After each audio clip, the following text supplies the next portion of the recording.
regular meeting of the Ojai Planning Commission for August 19th, 2020. Sherry, could we have a roll call, please? Chair Quillisi, Here? Vice Chair Nolan, Here. Commissioner Lottis, Here. Commissioner Trent, Here. and one vacancy. Thank you. All right. Lucas, you're the only one with a flag nearby, I think. Would you lead us through the pledge, please? That's fine. I can. I am not near the flag today, though. There's a meeting going on in the council chamber. James took care of it.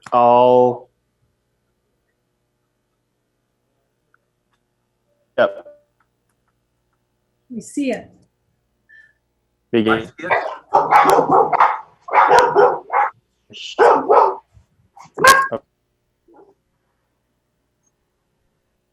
Whoa. Sound like Sousa's posse. Yeah. Well, if we're all on audio, then why don't you follow me? Ready? Begin. I pledge allegiance to the flag To the flag. of the United States To the flag America. of the United States of America. Yeah. And to the republic Republic. Forward. which for which it stands, Stands. one nation, one nation, under God, under God, indivisible, indivisible, with liberty and justice for all. for all. Thank you. All right, next on the agenda is public communications. Sherry or Lucas, do we have any communications from the public? Nope, I do not.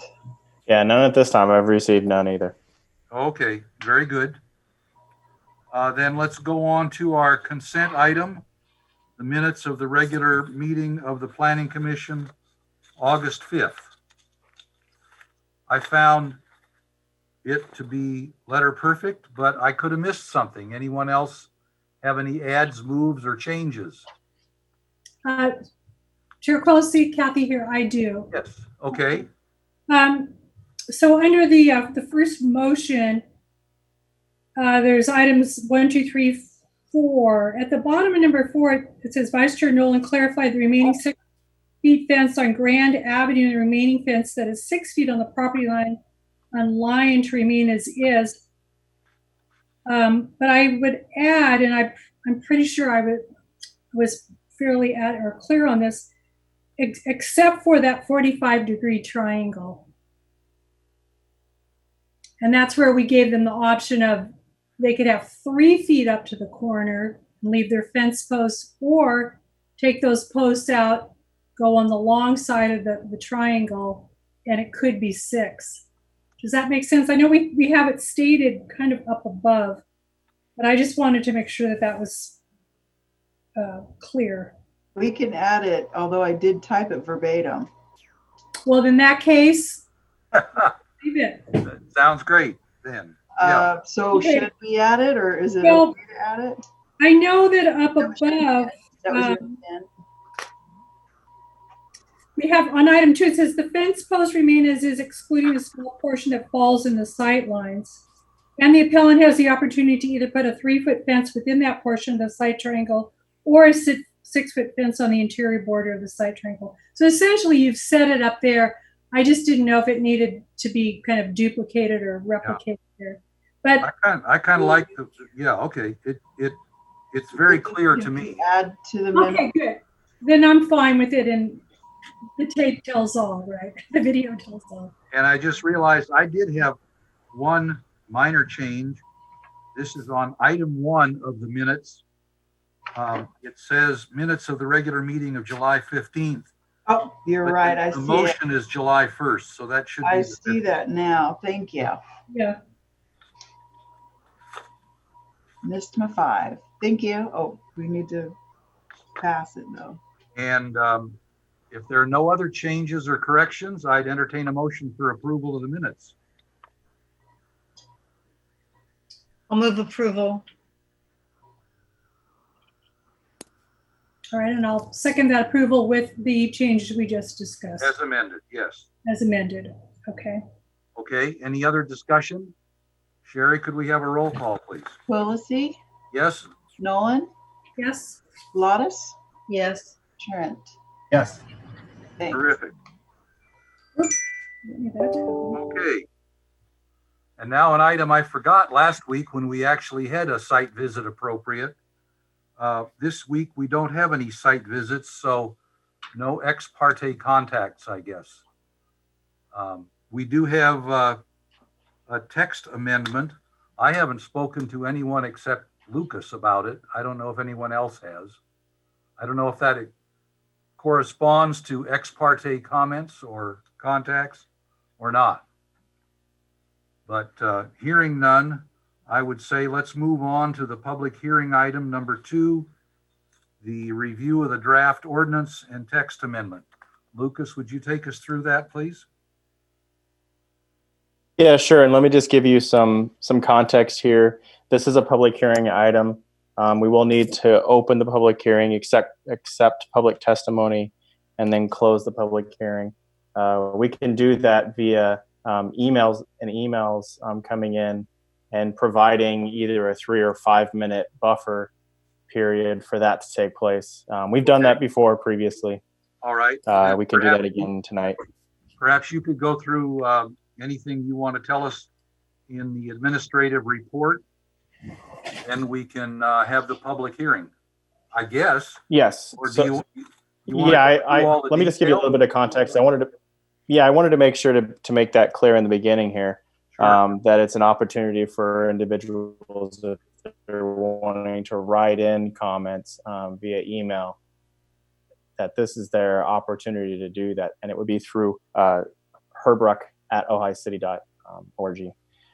So this is our first of many that we're going to be seeing here of, we're starting with errata and minor changes, and then it'll be evolving into additional, don't close that.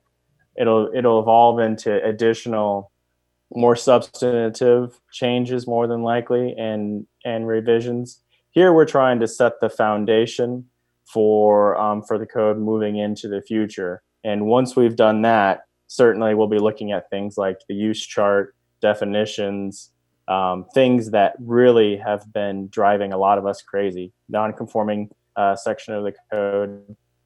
Those are the items that we'll really be sinking our teeth into. For right now, what we're looking at here is about 54 different sections of the code that include errata. And they've been evolving over time, and just know that we haven't necessarily covered and included all of it at this point. It's going to be done in, I would call it, mini phases here for what we're doing here. There will be additional discussion, public hearing items to come into the future. So expect that. This isn't the only one from an errata and minor revision standpoint. There will be more.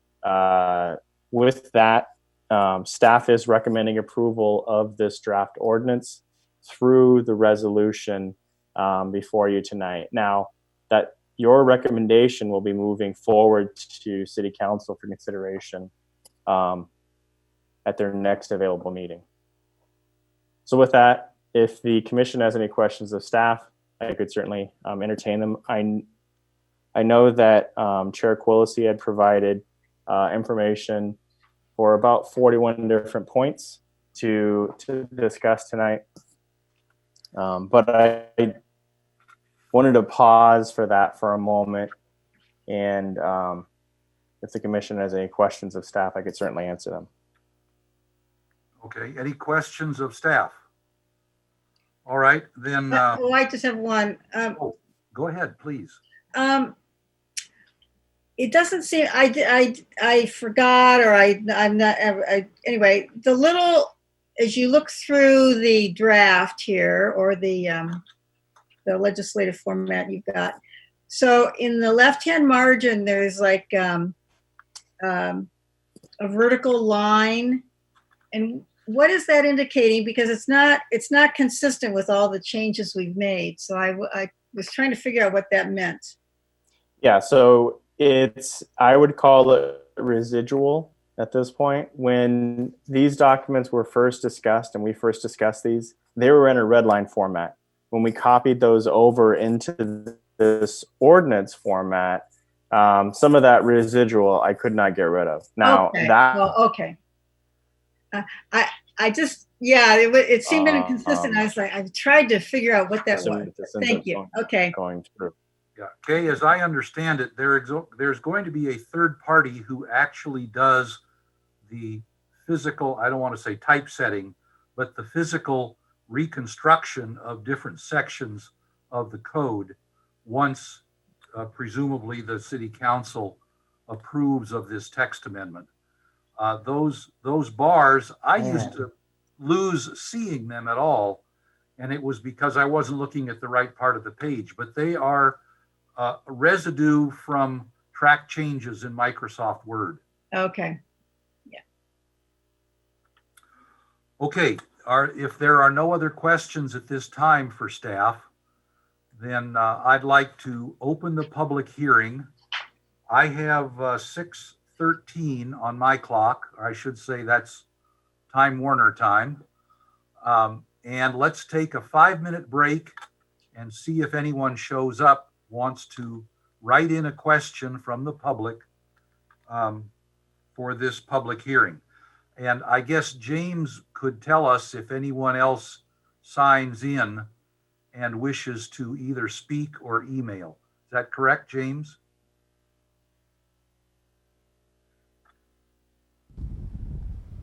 They're not set up to be able to log in, so it would be Sherry receiving the emails. Okay, all right. May I suggest that we give the email one more time? That's Herbruck, HERBRUCK @ohaicity.org. And that'll go right to Sherry. And if something comes in the next 5 minutes, then we'll deal with it. And Lucas, the council chambers are now vacant if you want to come down. All right, I'll move down there. Oh, are you going to go down there? See ya.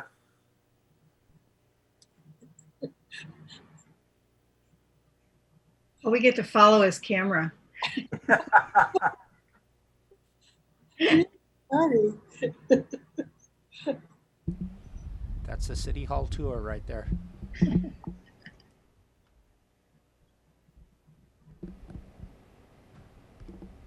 One of our, 28 landmarks we have now?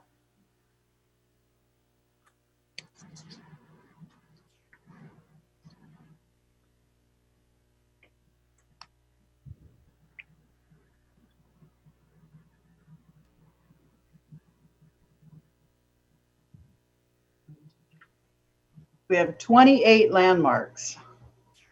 28. Good. Quillisi asked.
All right, my clock says 6:19. We've waited at least 5 minutes.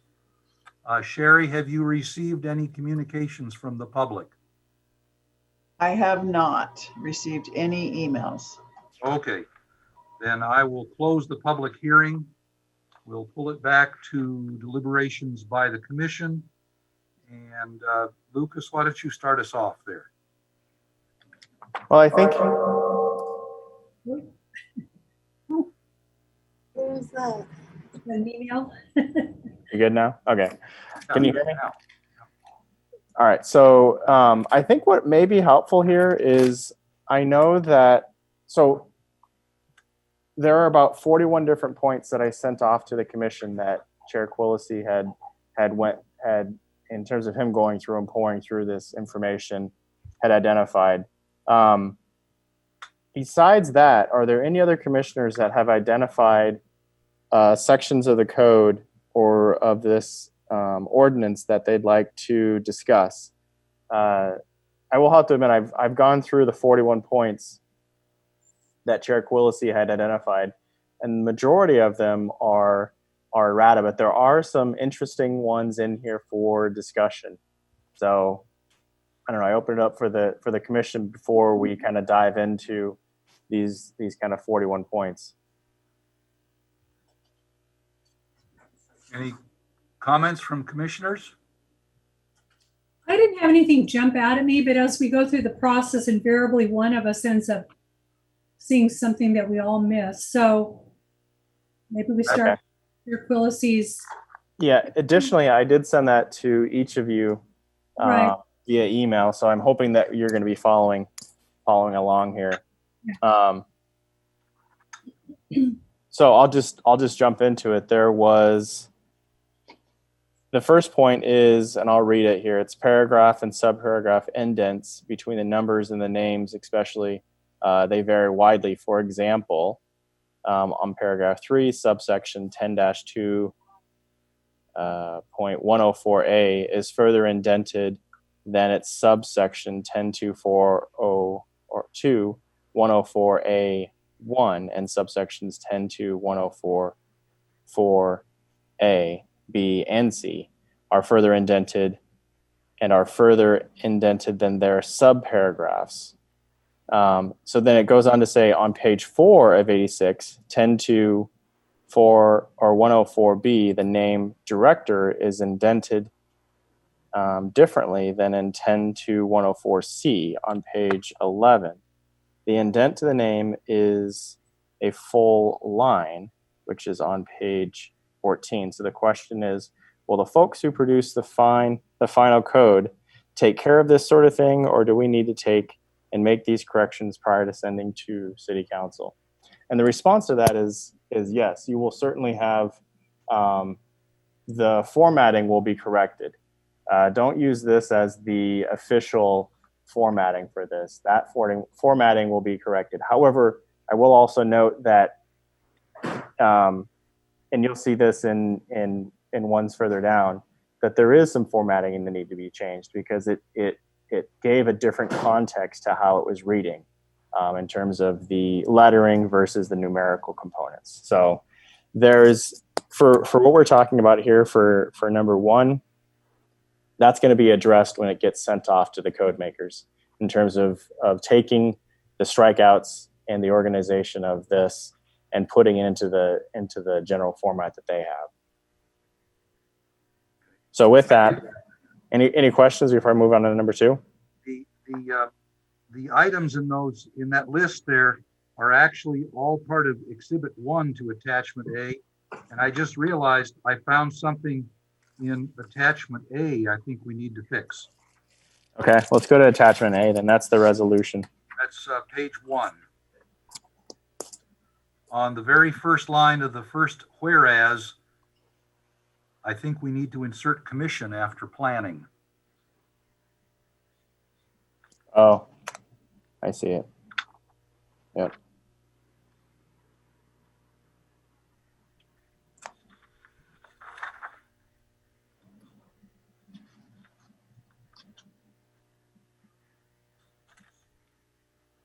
Okay.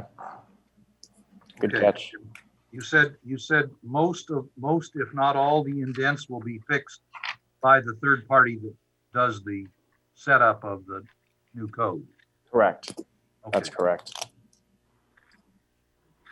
And the group that does this, they're based out of Washington, I believe. They're referred to as the Quality Code Publishing Company. Oh, that's the Q code in the URL. Yeah. Okay.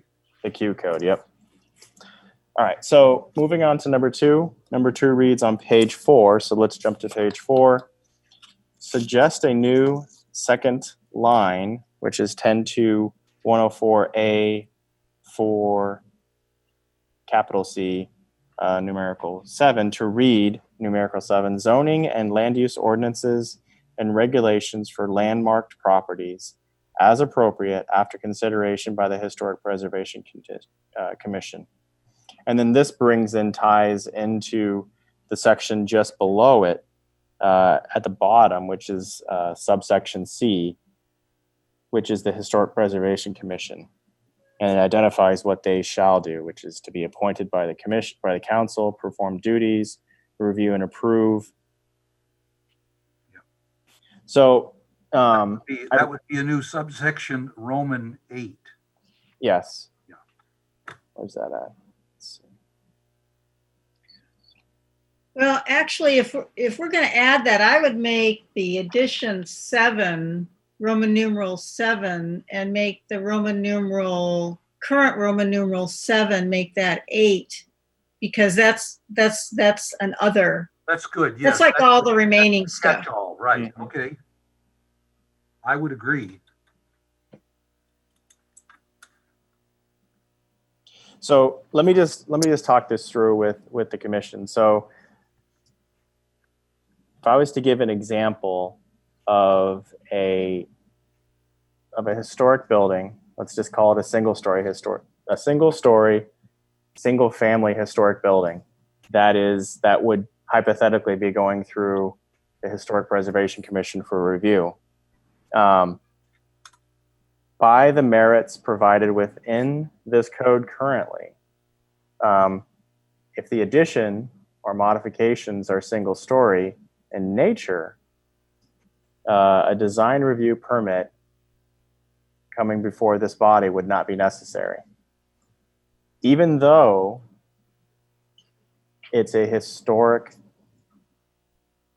property and requires Historic Preservation Commission consideration. So in terms of how we're looking at adding this, in terms of adding the zoning and land use ordinances and regulations for landmark properties as appropriate after consideration by the Historic Preservation Commission, I think my question on that is as appropriate. Are we saying as appropriate pursuant to a specific section that we're drawing ourselves to and going through that checklist as to whether or not it would meet the merits of going to the Planning Commission? Or is it a general statement meant to say, hey, when you're looking at this, think about the bigger picture of the commission's role with projects that have historic preservation commission consideration. So, okay, so wait a minute. So when there's a landmark property, Mm-hmm. and they do something to it on the exterior, it of course goes to the Historic Preservation Commission. Do they make a decision on it, or do they make a recommendation, and who do they make a recommendation to? Sometimes to council, sometimes to the commission? They are the decision-making body, so they act as a separate They component. are. Not They act as a guaranteed. design review body? Yeah, it wouldn't necessarily absolutely be guaranteed that it goes to the Historic Preservation Commission, because there's something referred to as a minor work permit and a major work permit. Major work permits absolutely go to Historic Preservation Commission for consideration. And then they make that determination. It obviously is appealable to City Council, their decision, but it's not something where they provide a recommendation that then goes to City Council. The minor work permit remains at staff level. The director has the ability to have those items of minor merits that he believes, I believe, need to be reviewed further by the Historic Preservation Commission. And that's on a case-by-case scenario. So I just want to be clear on this, because right now you prefaced it by saying for single family residential, Mm-hmm. and which typically wouldn't come to us, but is part of the question because it's going through historic preservation. Does it in addition need to come to planning commission? Am I getting that correct? Correct. Okay. So it's Right. by its historic merit, and not Right. merit, but its historic fact that it's a landmark, it's going to Historic Preservation Commission for consideration. Based on that, they're looking at the design, they're looking at a lot of different things as it relates to its historic nature, right? In context. What this commission would be looking at is not necessarily the historic context. That's been addressed. We closed that book. You're looking at it now from a design standpoint as it relates to the context of the entire neighborhood, right? Or even its next door neighbors, right? So it's Or it's a a second different- floor, a different context. Say that again. or a second story. A second story is different. A second story immediately goes to planning commission for consideration. This is a single Or story. HPC. I'm talking single story here. Yeah. Right, okay. Yep, not a second story. Oh, So- what happens with a second story structure? It would come before this body. Automatically. Does it no not matter- go to the historic commission? If it's a second story historic landmark, yes, it would go there first. The they code make- requires it to go to them, to the commission, the Historic Preservation Commission first. Yes. But they would make a recommendation to the. Nope. They're acting as an independent body on Yeah. that action as its historic merit. They approve a I don't like work to use- permit where the commission is design review, but their work permit. Right? Yeah. So it's historic versus, it's still, both of them are still considered to be design. It's just the context of the design of it. And the HPC. I don't know. The opportunity for confusion and conflict here is really not very worked out, I'd say. I mean, it's kind of a setup for some real confusing processes. And that is why now understand that Yeah. this has been introduced as an additional item. This wasn't discussed previously. This is something that this is the discussion we're having currently about. So yeah, so the question is really, does a single family residential project that has landmark status need to come to planning commission? I don't- By the Well- code, the argument is no. It does not. Right. The staff reviews it for code compliance. Correct. It complies to code, so it goes to the historic commission. No variances are involved. They are reviewing it for historical integrity, And I mean, that kind of inherently includes design considerations, I would think. That fall under our purview, I would think. Well, design as it relates to its historic nature Yes. versus design as it relates to the neighborhood context. Neighborhood context still goes into and falls into the barrel of the Planning Commission consideration. Right. When such items fall into that category of Planning Commission consideration. So single story Okay, would not okay, wait a single minute. story would not come to this commission. Okay, all right. No matter, yeah, right. Okay. So So there's no design review for single-story structures. It only goes to the commission. They have decision-making power. So it So do we comes think, to us with a second story. Yeah. So the reason why I'm bringing this question up because it gives some vagueness to it, and it mentions as appropriate after consideration by the Historic Preservation Commission, and then brings ties to the subsection C. So as appropriate seems somewhat vague. I yeah. question having it in there at all. right? But So- we also wanted to have that discussion. I guess the question is, do we need to establish what as appropriate is? Are there certain triggers that would warrant the applicant and that project to come to Planning Commission? They've already done historic preservation separately. Let's just assume they passed. Are there certain indicators that would And I would say yes. come to us? And then is that what we need? I would say that there are. And I think that, yeah, and I think so those too. measures are provided within this section that we're seeing here in terms of what Planning Commission looks at. In addition to that, it Yeah, also provides those measures within the design review permit article. And that article identifies when those specific parameters are met. And also living within there is when those parameters can be foregone and a director's exemption then is rendered. right. So what I'm trying to get at here is the vagueness of what we're looking at here and whether or not that vagueness should be revised to provide some clarity, or is there enough meat on this bone in terms of what we have currently to say that we don't necessarily need to add this as an additional piece. And just eliminate it altogether. Yeah, but I think it's important to have that discussion in terms of Yeah. word. I agree. Yeah. came to my mind because nothing else spoke of Planning Commission responsibility with regard to landmark properties.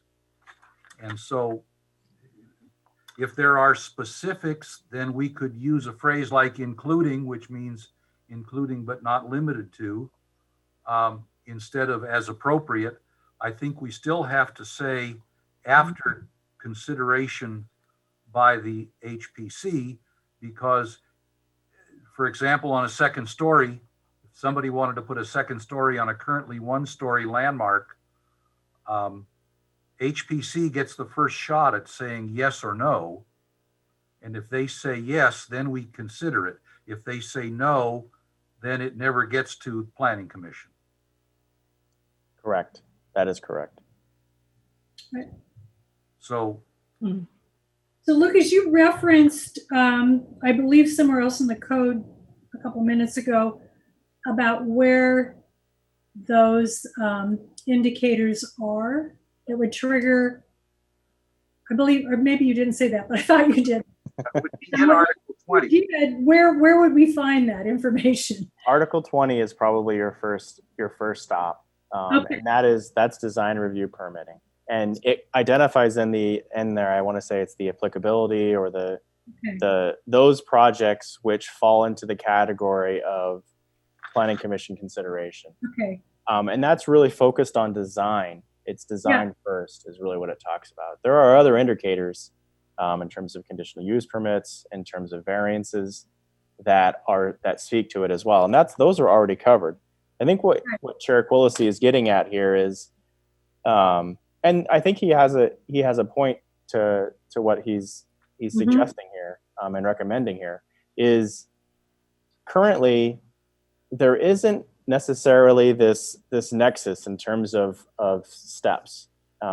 If it's a historic landmark, in terms of you go here, and then if it's this, then this happens, then this is triggered, or this isn't triggered. I think this is that little nod to say there is something that could potentially be in addition to going to HPC, and I think that's what I think is the intent of what's going on here, rather than like, for instance, just making the assumption that, well, after it's gone to HPC, is it now for consideration either by staff or by the planning commission? Should be something in the code that tells us what to do. Yeah. That gives us that next step, right? I think that does this. The only question that I have is I'm only questioning some of the vagueness here in terms of how it's written. Well, I don't think that we need the zoning and land use ordinances, because we do that for everything. I mean, it seems like we're talking about here if there's any kind of a zoning ordinance, it comes to the planning commission and we make a recommendation to council. If it's a landmark, that's the question. Well, for everything, for any kind of zoning ordinance that is, regardless, it would come to us for recommendation to council.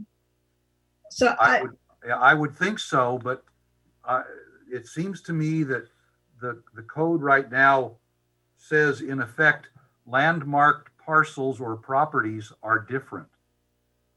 the code says that? Well, that would be in conflict with state law, because state law does say that a zone change goes through a planning commission if there is such a body, and then Correct, they make acting the as a recommendation recommendation. to council. That's correct. Okay. So I don't, if we could articulate something about, I mean, are we talking about design review for historic properties? Is that what we're talking about? Is there anything else? Actually, if you go back to page 3 of Exhibit 1 and go to paragraph 4, it says the commission has the following authority. And that's a whole list of things that Right. ends in the top of page 4 that we've been looking at. Maybe it would be clearer just to say that the commission has the power, has the authority to accomplish all of the things in this section 4 if permitted by the HPC on landmark properties. I'm not sure what the words are. So something under, you're talking about maybe doing additional wording where it says the commission has authority, blah, blah, blah, design review permits, and then something about including when applicable to historic landmark properties or something like that maybe. Is that what That's what I'm trying to say. Is Yeah, I would something be- in there. I would be more agreeable to maybe something and putting it there. Because I think, unless Lucas wants to correct me, I think we're only talking about the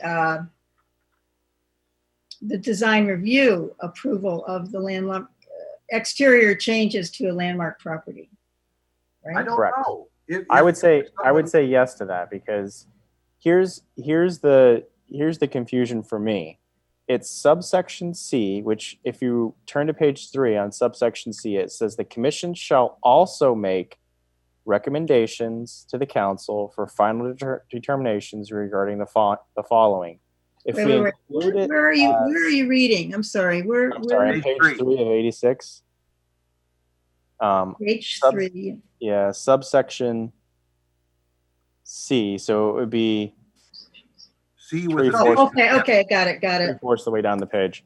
So you're making recommendations to council for the final determinations regarding the following. Well, of course, development agreements need to go, general plan, obviously, specific plans, obviously.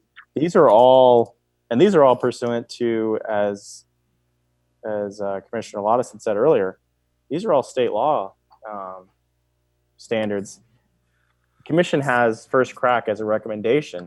What I'm saying here is if we add this as an additional numerical point, it basically is identifying that this is assuming that design review or whatever, even a use, I would assume potentially a use, although I can't think of an example of a use. Because if you're changing a use of a historic structure. I am thinking of one right now. If the owner of the Libby House, which is landmarked up on Foothill Road, wanted to change that structure into a community center, it's currently in a residential neighborhood. I don't know if that's legal, but does the HPC decide whether they could do that?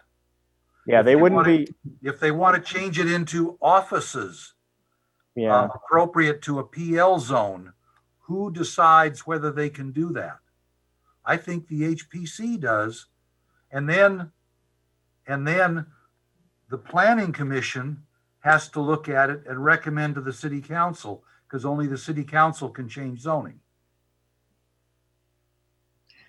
Well, what, isn't that in a residential zone? So it would have to be a use that would be allowed by the residential zone. If they wanted a zone change, then that would come to us. It would not go to Historic Commission, although I could see it being fine for them to have a look at it and a recommendation to the Planning Commission. But I don't know that that's They may have specified in here at all. Yeah, they may have comments regarding. I don't want to get too far down the rabbit hole, but I certainly appreciate the conversation here.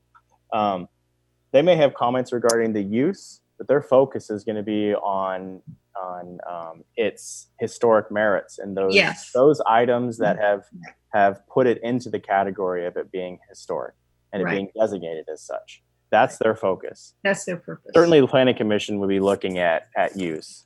And that's part of the challenge of these two commissions, right?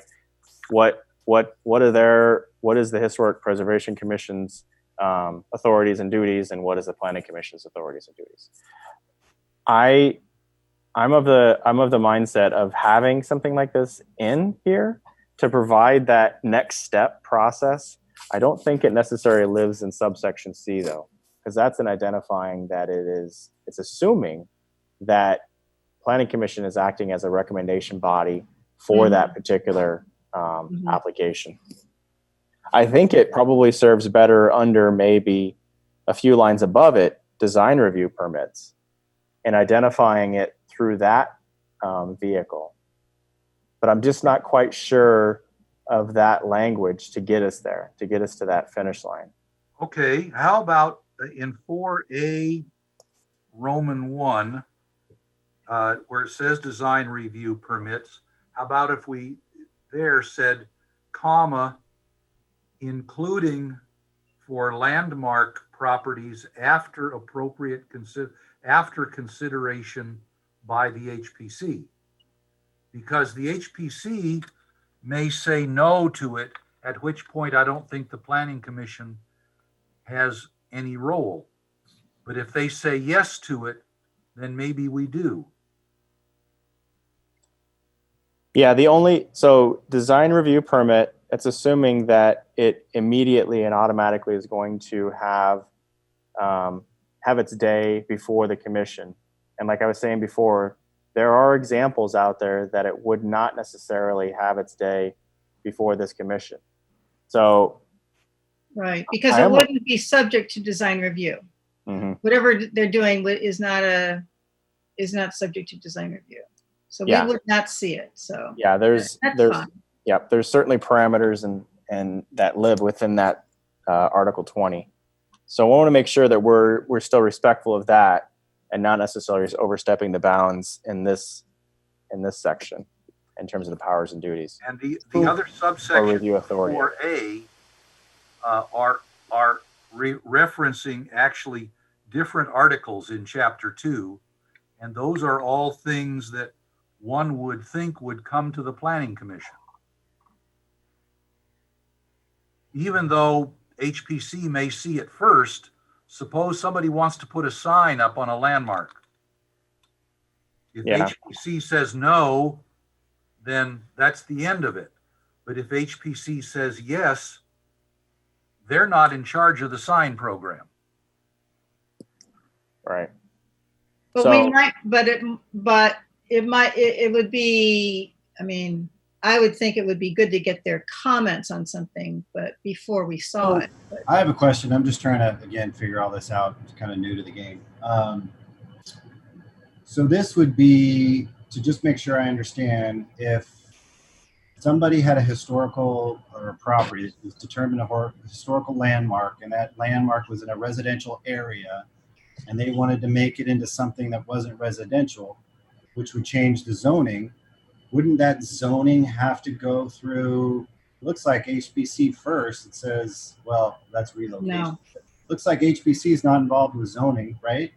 So that Right. would have to go through the Planning Commission. The Planning Commission would then make a recommendation to City Council. Is that Right. right? Correct. Yes, that's true. But if they, to take my example, if they wanted to change the Libby House, which is a landmark, Yeah, to office space, right, for commercial. or commercial, I would think that the HPC would want the first crack at that. Gotcha. If they said it's okay with them, then we have established procedures for dealing with the rest of it.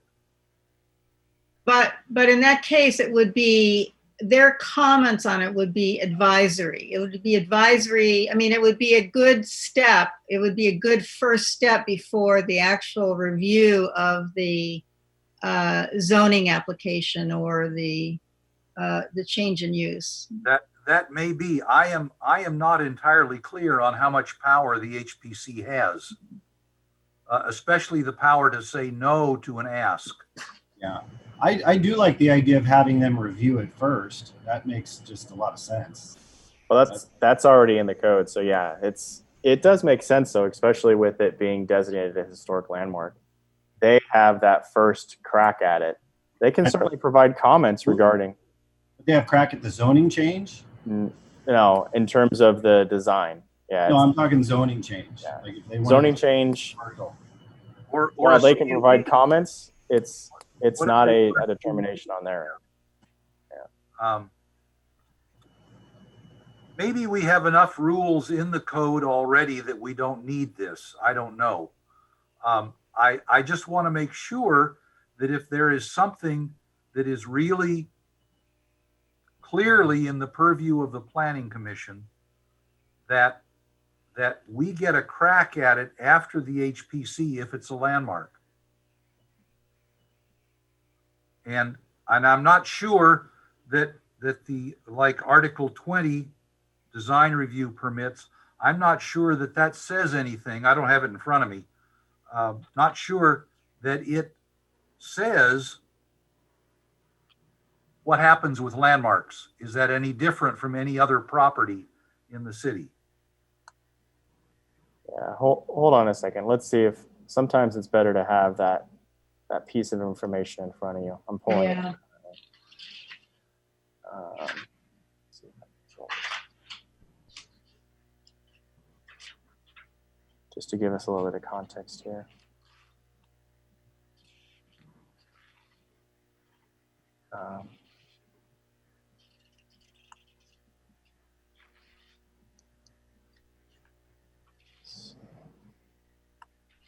All right.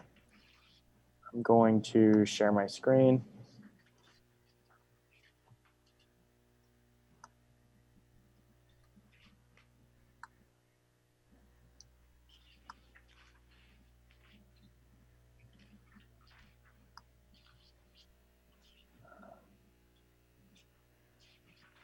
All right, so here we go.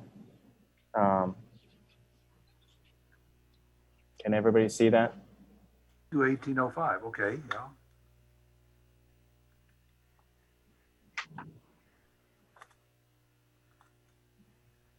Yeah, 2003 A1 takes that second story into account.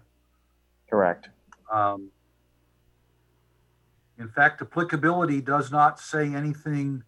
It does not say anything about landmark properties being different. So should we assume that they are treated the same as any other property in the city Yes, for the purposes of that particular rule?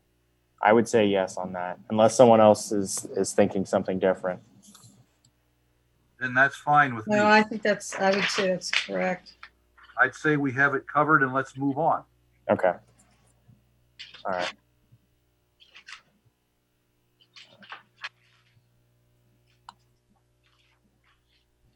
All right. Good discussion, though. I appreciate the request here. Yeah, Okay, no, so- thanks for bringing that up, Steve. I mean, at some point, maybe we do need some additional language. I mean, not at this point, but if there's confusion about how the processes work or together, how they integrate, it's worth thinking about. Yeah. Okay, that's great. I'm happy. I'm happy if we conclude that it's already covered in the code. Okay. All right. So number 3 reads page 4. So let's jump to page 4. 10-2.104 subset B3 capital A numerical 1 reads, and it says, should we change to, and then minor that crosses out architectural and then underlines and includes a new word, design review exceptions, and then includes or changes. Or changes, yeah. Exemptions, sorry. Fairly minor change, getting rid of architectural. I think that almost feels like residual from when there was an architectural commission. Mm. Architectural Review Board, I think it was. Was it a review board? Okay. And it was folded in to the Planning Commission, and that's when the Planning Commission went from 5 to 7 members, I think. Is that right, Sherry?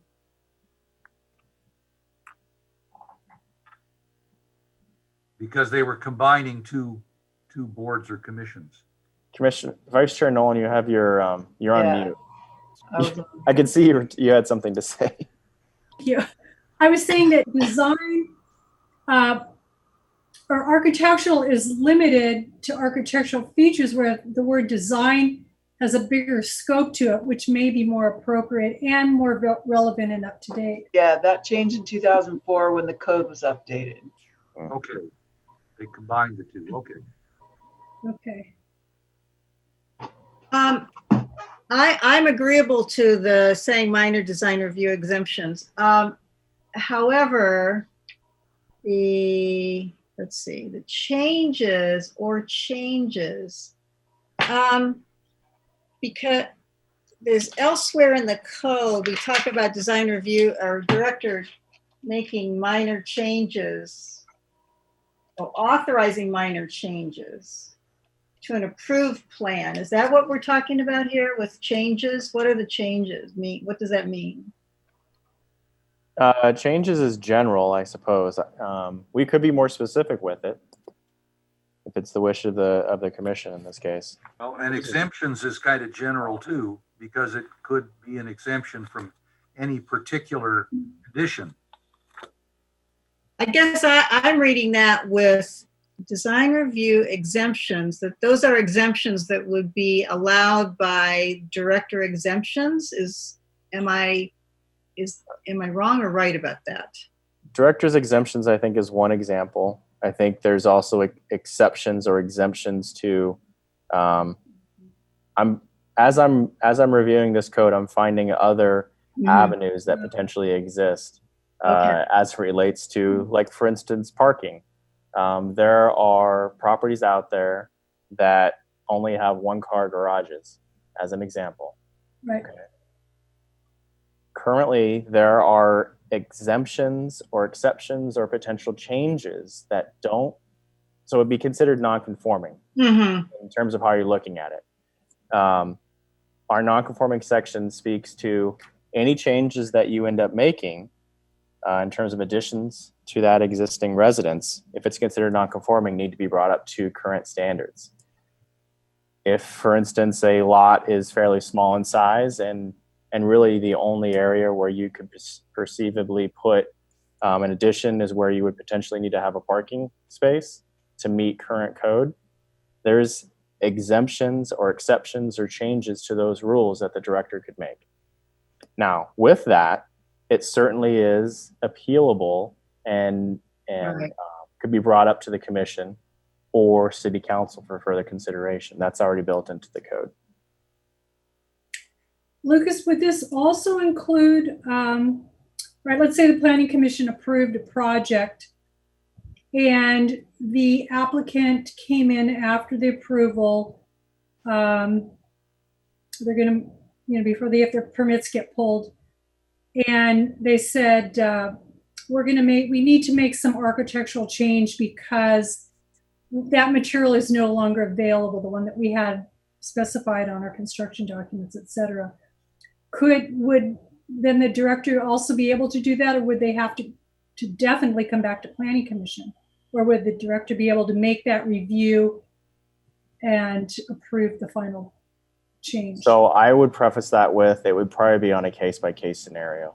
Yeah. If the material is no longer available and they're Yeah. incorporating a material that's inconsistent with the design, it's kind of a judgment call, I would say, to a certain degree, unless there are specific conditions that specify those types of materials. And then to me, that's an easy, you've got to go back to the planning commission and let's talk that through.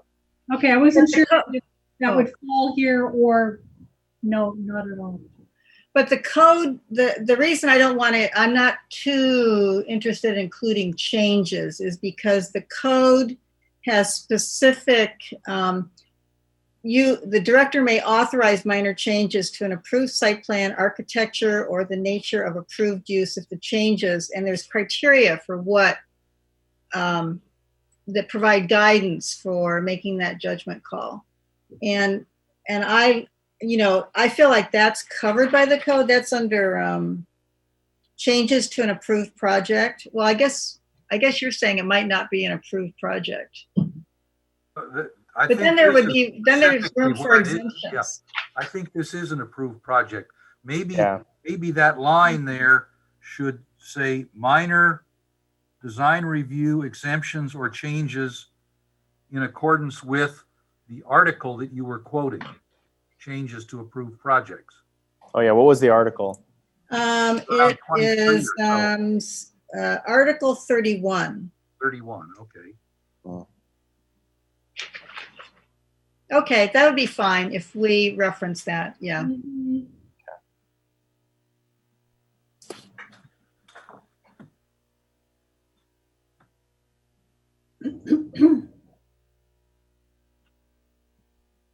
So we would add the phrase in accordance with Title 10, Chapter 2, Article 31, and put the name in. The title is changes to an approved project. Right.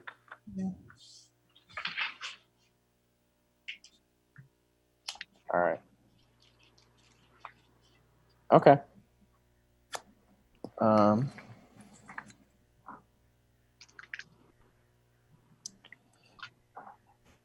So moving on to number 4, let's turn our page to page 9.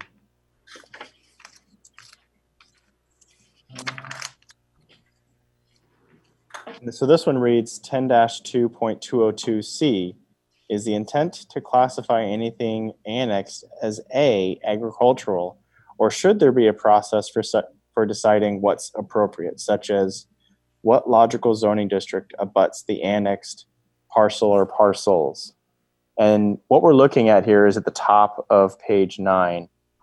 where it says, and it's subsection C, zoning of new annexations. And it reads, all properties in the city or hereafter annexed, not previously classified by the city, is designated in the A zoning district. So it's basically giving it a default zone. Presumably anything newly annexed by the city would not have been previously zoned by the city. Yeah, there wouldn't have been a pre-zone for that. Right. But there isn't, when something is annexed, isn't there usually pre-zoning? But doesn't require it? I don't know. I'm not, I'm sure. And I was asking, is there a process for doing that? There is a process through LAFCO, and I think they usually do want to know. It's in the application process that they ask for the pre-zoning of it.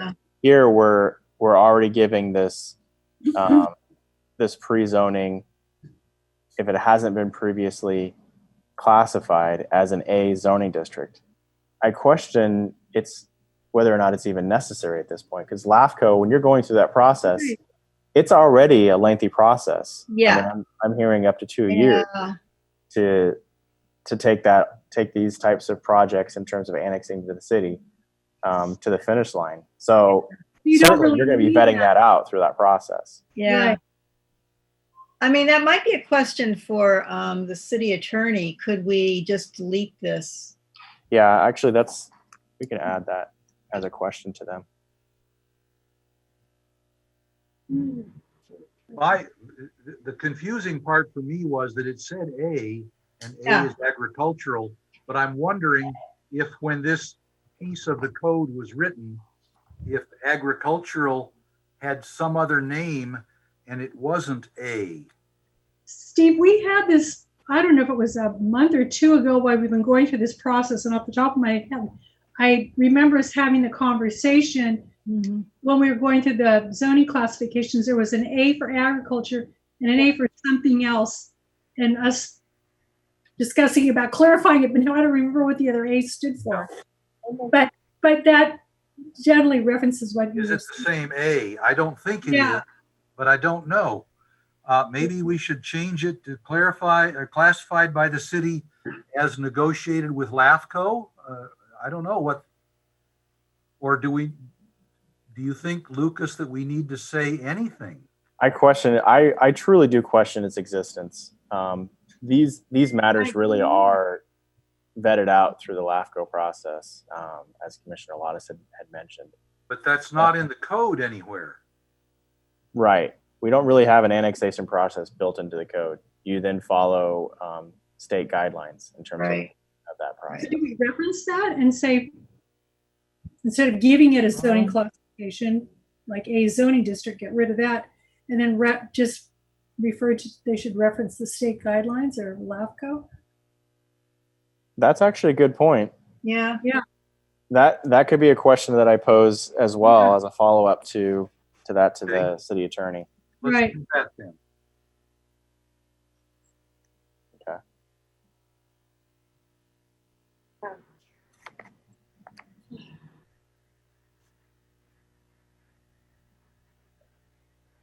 So it may wind up being deleted or referring to LAFCO or citing state code. Yeah. Yep. Okay. Okay. All right. That is 4. Let's move on to 5. 5 is, what page number are we looking at here?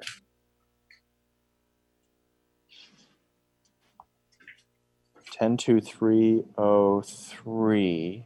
Although I don't see a 10,2,303. I couldn't find that. Page 9. Yeah. Hey, Lucas, I apologize. Can I go back to what we were just talking about? Sure. Just to make sure I'm clear. So is it basically saying, it's saying numbers or section C says zoning of new annexations, period, which basically means obtaining new property, right? The city is getting new property. Adding new property. So then it says all property in the city or hereafter annex, meaning we just got some new stuff, not previously classified by the city as a designation in the A zoning district. So is it basically saying that we're designating it as agriculture? No, that's not right. No, you're If the city annexed the western half of the Arbolada, which is Right. certainly county territory, Right. you wouldn't want to classify it as agriculture. No, not at all. But the So that's A, why I wasn't sure what that A meant. Yeah, what does that mean? the A may be a carryover from, and if anyone remembers, please pipe in. But Right. from something we discussed a couple months ago, we had the same question came up Right. where there were two A classifications, one being agriculture and whatever the other one was. One being A for annexed. Yeah. Maybe it was A for annexed. Oh, actually, I think there was a discussion on that. We I did do remember have a that. discussion. Because it was confusing. Yeah, we said Yep. that it needed to be clarified. It was like A is one thing or the other, but not both. Right. Right. Yep. Yeah, and so that's maybe what the A, this one is referring to, annexed, Hmm. until it gets, rezoned or proper zoning. Like temporary zone or something. Right. Yeah, the next item that it says 102303, but it actually refers to the change from allowable to allowed, and references a number of places where that occurs. One of which is on, even though 102303 is not specifically covered in the text amendment, the 5 places that I cited there are in fact in the text amendment. So the first one is 102302B, last line. In fact, no, second line. Yep. Yeah, it's under that. And I think, and second and fourth lines, I guess.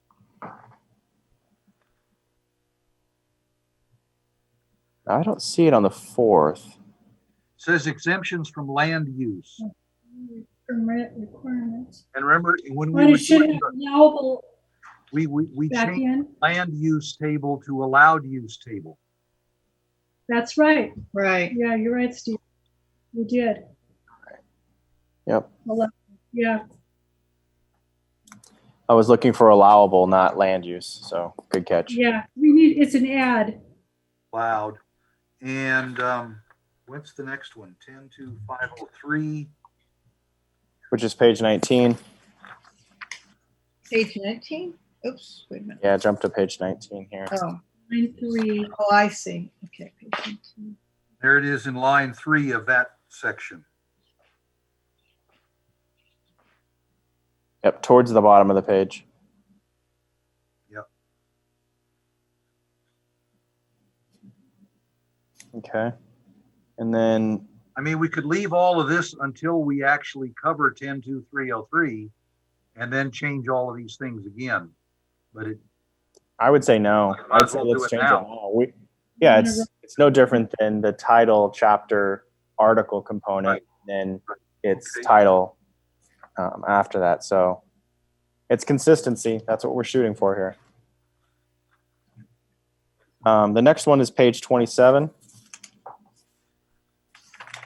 And if you jump to page 27, it's under note number 1. Very right-hand side, it says allowable. Change that to allowed. And then 27. 603. Yeah, page 33 is next.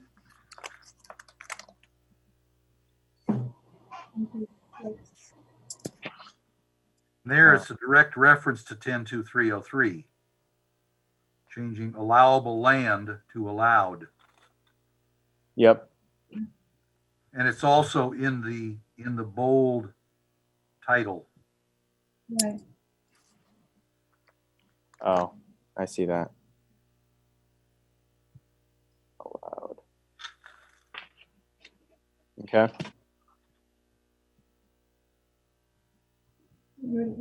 And then the last one is page 36. Or is it 36? Yep. Yeah, 36. It's table 2-4. Top line. Oh, I see. Yeah, it's a top line. Upper right-hand corner, allowable will be changed to allowed.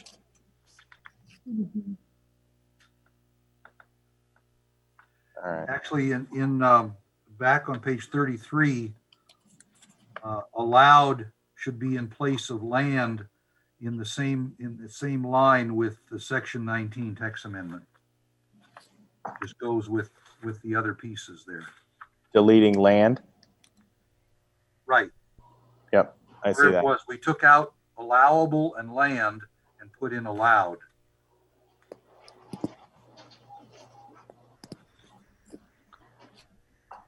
Okay. All right.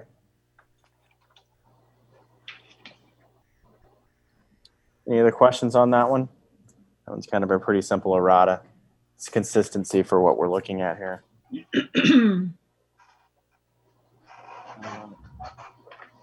So 6 is exemptions from, and then we cross out land and insert allowed use permit. And it's got corresponding changes on page 9. And I think I did have, let's see, wait a minute. Let me look at this. 10-2.304.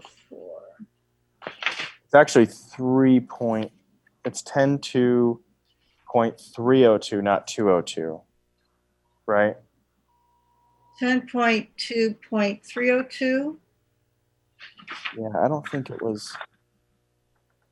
Just No, looking at it here. Because in some cases we do want to, I mean, if we're talking about land use permit requirements, I think we want to keep that language because that is, I mean, that's the standard kind of reference when it is land use permit requirements. It's not, we're not talking about a use table where we're talking about allowed uses. We're talking about the requirements when you're processing a land use permit. And I think that's an important distinction. And I think that when we're talking about land use permits, we need to keep that language.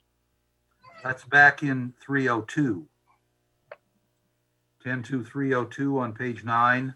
Yeah, We page don't 9. say allowed use I- permits. We're talking about the use of land and we're talking about the permit requirements. We're not talking about looking at the uses that are permitted. Okay, that's an use interesting table. distinction. So let's talk about this for a minute, because you have in the use charts, we're removing land and replacing that with allowed, so that the land as a land use chart is now being referred to as an allowed use chart. However, there's also this format that's really throughout the code that speaks to, I would say, little land use, where it's just talking generically about land use as a broader picture, versus the allowed uses or land uses within a specific use chart, and identifying those different types of uses and how they apply to the different zones. Right? So Isn't that what we're land- getting at? Isn't that land what you're use getting there at? is a more general term. Yeah. And the land use charts are by zoning district. Mm-hmm. Yeah, that's an Was interesting. this referencing, wait a minute, what is 304? Because I'm talking about, I mean, when I would want to use the language land use permit requirements, I'm talking about the broad category of land use permits that cover design review, conditional use permits, variances, all of that. All those stuff. tools that we have at our disposal, correct? Right. When we're talking about those things, I think we want to continue to use the word land use permit, but rather than use permit, because it can mean design, it can mean building, development. It doesn't necessarily just mean use. Okay, that would be 302B, last line. So Yeah. let's see. And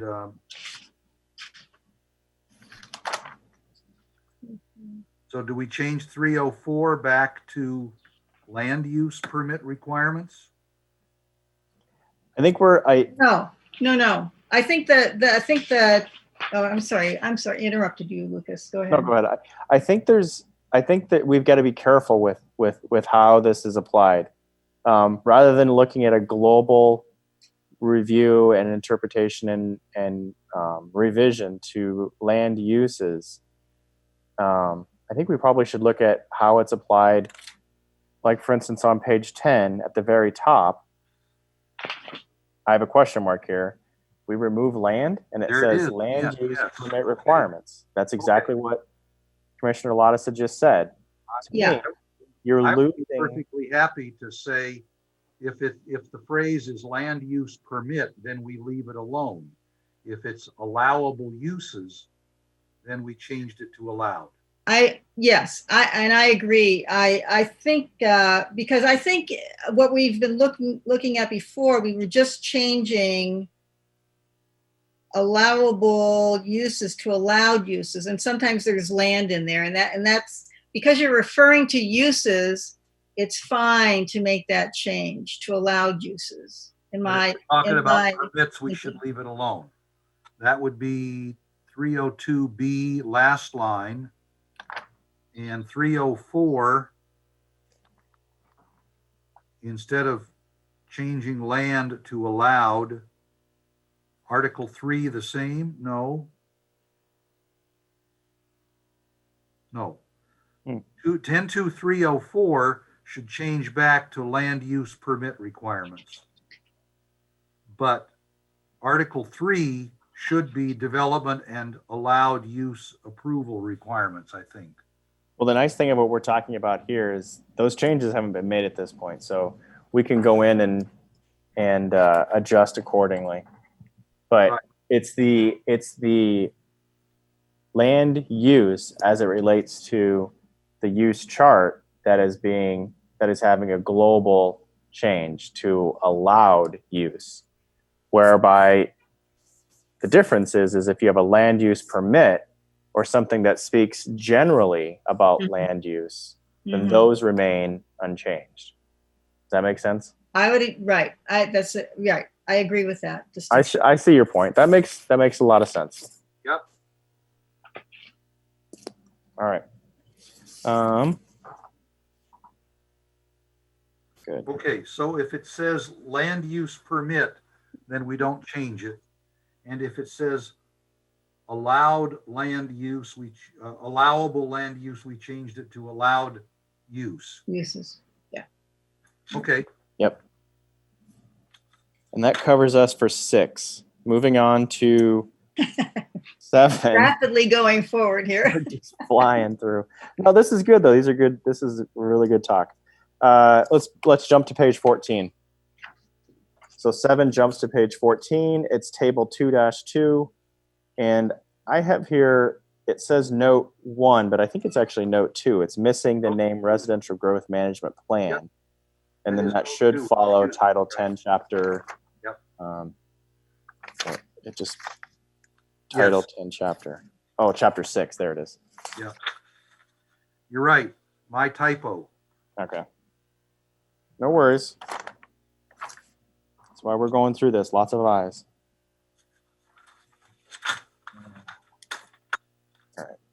All right. So that covers 7. Moving on to 8. Let's jump to page 20.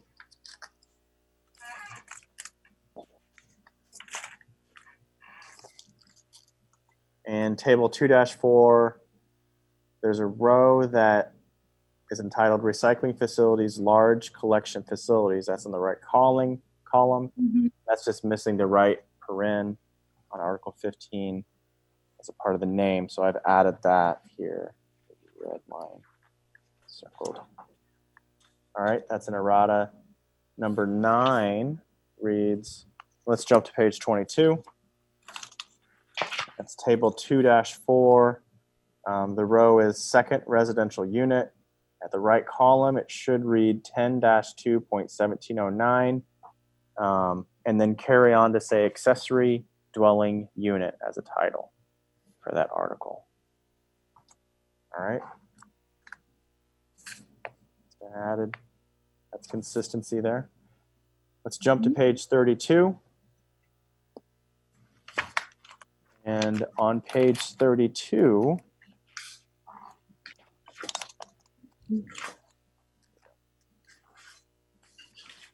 page 32. It's section 18, line 2. In the name of section 10-2.602, the last word should be districts, not just district. That's the correct title. I've noted that. Oh, but is that current? Oh, line 2. I see. Zoning districts, plural. It says districts though, right? Already? No, Says it district with says a T. district.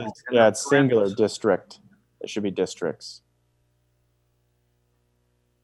Oh, purpose of special zone, purpose zoning district? Is that what you? Yeah. Oh, Yeah, I the see. title is right Okay. below. Yeah, your hint is right below. All right, moving on to page 33, section 19, line 1 of 10-2.603. The name suggests changing land to allowed for consistency with 10-2.303 in prior tables. So let's see, section 19. I think we came up with a rule for that already. Where's this one at? Not sure how it applies here because we've got Oh, land uses and permit requirements. Oh, I see. So you're proposing special purpose district allowed uses and permit requirements. Mm. Now, Commissioner Lottis, would this be better to say allowed uses and land use permit requirements? Yeah, I like, yes. Yeah, that would be good in my book.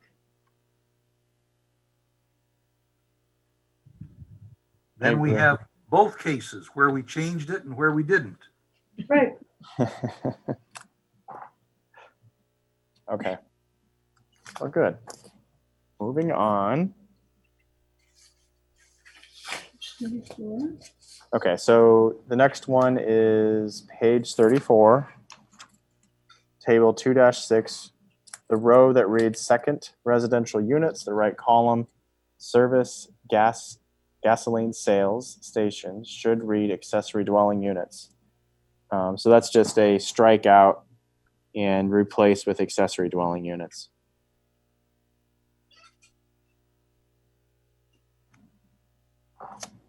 Okay. Oh, okay.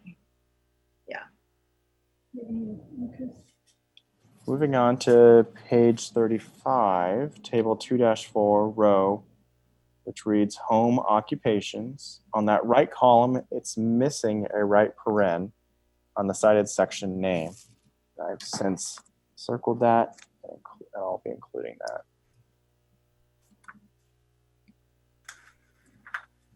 Easy errata. Moving on to page 36 of 10-2.604, line 9. It's missing the exterior lighting standards, which is 16.5. So if you go to page 36, it's kind of in the center of the page. And so there's a whole bunch of included language and wording at the bottom, in between 16, which reads sign standards, Oh, yeah. and 17, which is standards for specific land uses. We would be inserting 16.5 exterior light standards. The original good. text, current text just says Articles 8 through 17. And this spelled it all out, and I missed one of them. Yeah, 16.5. Yep. No, that's We've good. got it in there now. So let's jump to page 39, which looks like the same. Page 39. Looks like the same addition, which is at the bottom of the page of 39, Oh, yeah. Same thing. adding 16.5 in between chapters 16 and 17, exterior lighting standards. So I've noted that. Page 42.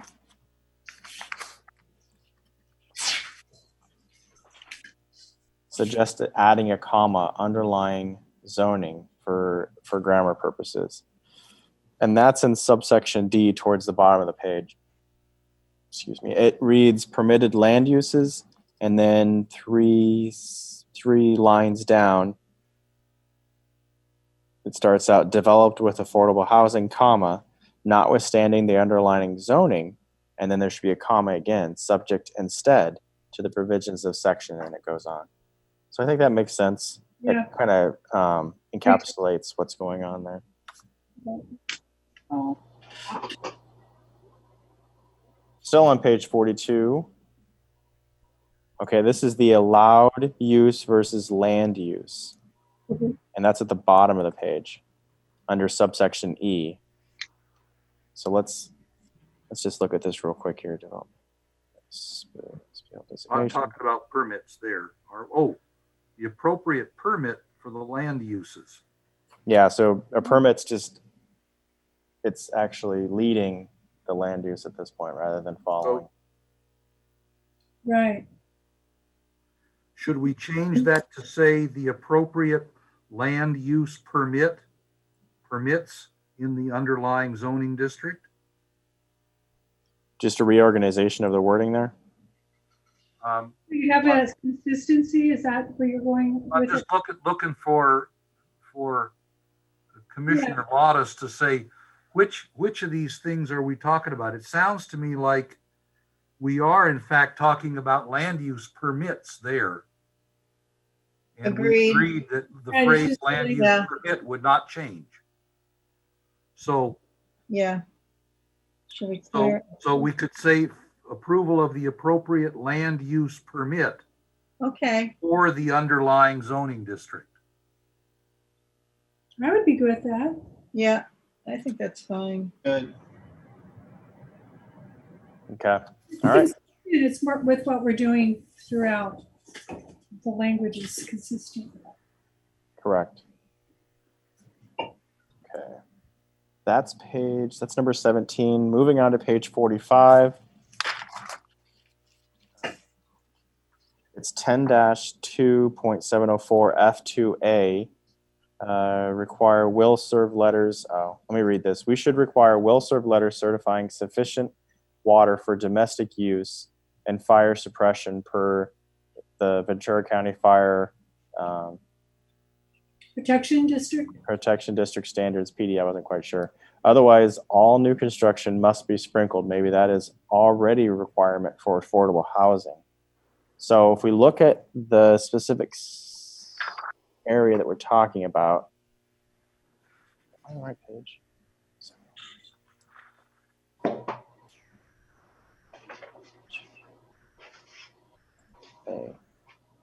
Okay. Kathy Nolan will testify. Fire suppression is something we've talked about for several years now. Yes. And I keep thinking, and I've had discussions with the chief engineer at Casitas, and the fire protection district standards right now are 100 gallons per minute for 2 hours. If you have that service, you don't need to sprinkle a new building. Maybe you do a commercial building, but you don't have to do a residential building. On the other hand, Casitas will not currently certify anything over 50 gallons per minute. And so everything needs to be, every residential property, new residential property would have to have sprinklers. But the code is silent on that issue right now on fire suppression.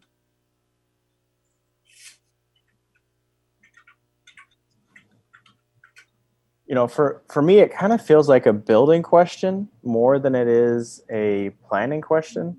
I know it has the will serve, and I think that checks the box in terms of what we're looking at. I don't know. It just feels like we're dabbling into some of the building requirements as it relates to fire sprinklers and the requirements that exist within building code. I would agree, and I don't think we should get into the numbers. Yeah. I just wanted to be sure that when we talk about sufficient water supply, we're talking about both domestic use and fire suppression. And then let Title IX or the Fire Protection District or whatever decide what those numbers are. but make sure that we've covered the topic. That was my goal. Yeah. I kind of feel like Will Serve covers that topic in a general purpose format, and then you follow your local standards and process moving forward in terms of having fire, building, review those plans for those parameters and requirements and standards to ensure that they're being met. If Casitas gives, I know there are a couple of empty lots up Daly Road, for example. Somebody might decide to build a house. If they get a will serve letter from Casitas, then the city building official looks at that will serve letter and sees whether or not it certifies a certain level of supply. Is that how it works? That's a great question for building. I don't know that I necessarily have that answer for you, but I do know that there's a satisfaction provision within our code regarding will serve. That test is being met. Once that test has been met, it's meeting the test of Title 10, but still requires other tests to be met beyond what we're talking about here. I don't want to necessarily meddle with other tests being incorporated into this from a checks and balances. I will say this, our conditions of approval that we provide within various projects cover that to a certain degree, where we're having those conversations with building or even fire department to identify what regulations need to be met on their end. So we're not necessarily stepping on their toes, but we want to make sure that they're a part of that process and they sit at the table as part of that discussion regarding whatever proposal is coming forward, as long as it's within the parameters in which they are a part of that discussion. So new construction, yes, they're a part of that discussion. Absolutely. You're saying that the building department, the building official, is already considering fire suppression when looking at a will serve letter. I would say yes. And then the applicant would say, where in the code does it say you have to do that? And then that's where you turn to the building code versus what we're looking at here in terms of the zoning code. Okay. Steve, just for 1 second, did you say that in lieu of sprinklers, the requirement would be that you'd have to have 100 gallons per minute for up to 2 hours? Yes. That's like a 3-inch supply line to give you 100 gallons per minute. Yeah. Or a 3-inch Both places 3-inch hose hooked to the hydrant. Right. Okay. Yeah. Interesting. That's a lot of water. It's a lot of water. Yeah. But that's what the fire protection district says right now, Yeah. as I Most understand. properties don't have a 3-inch, service Yeah. line. Oh, no properties have that. I know. Only the hydrant. So almost any new house would have to sprinkle. Right now, everyone would, because Casitas won't certify Yeah. 100 gallons. A new house, right? Yeah, new house, right. What is the this is just a sidebar. What's the regulation if they add?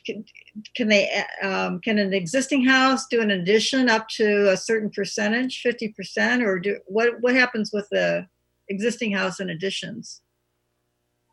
How big a remodel triggers sprinklers, Lucas?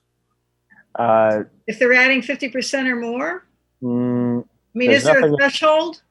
There's nothing in our regulations in terms Really? of threshold. Yeah. I mean, that is something that when we get around to talking about more deeply into the code, the whole non-conforming section, I mean, we really could talk about those kinds of things. And should there be thresholds, and for what conditions and so forth?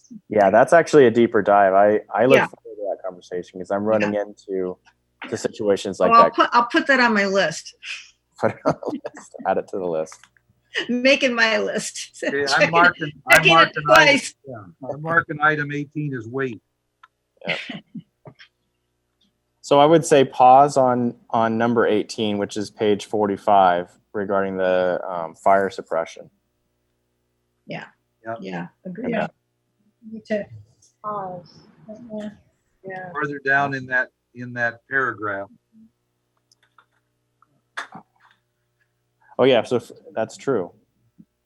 We're on page 45 for the next 1, 2, 3, 4, 5, 6, 7 pieces here. So page 45, which is number 19, we're deleting but not limited to, which is 10.2.704 F2 capital A. And that's towards the bottom, middle of the page for the most part, towards the bottom of the water and sewer availability. And then There's several instances of that, including but not limited to. there are, yeah, that's right. And I remember one of our earlier meetings, Lucas, you said the city attorney had said that included meant included but not limited to. And then I found it. It's actually in the code. Really? 302A. That it's in the code. That included means included but not limited to. Huh. Oh, interesting. Okay. Yeah, I didn't know that. Yeah, it's right in that item 19 there. But I know we have deleted that in other sections that Oh yeah, already. one of the global changes. Yeah. Correct. So the next one is spelling out CNEL. We're still on page 45. So pretty much dead center in the page, it says CNEL. I went ahead and looked that up. It's the Community Noise Equivalent Level, CNL.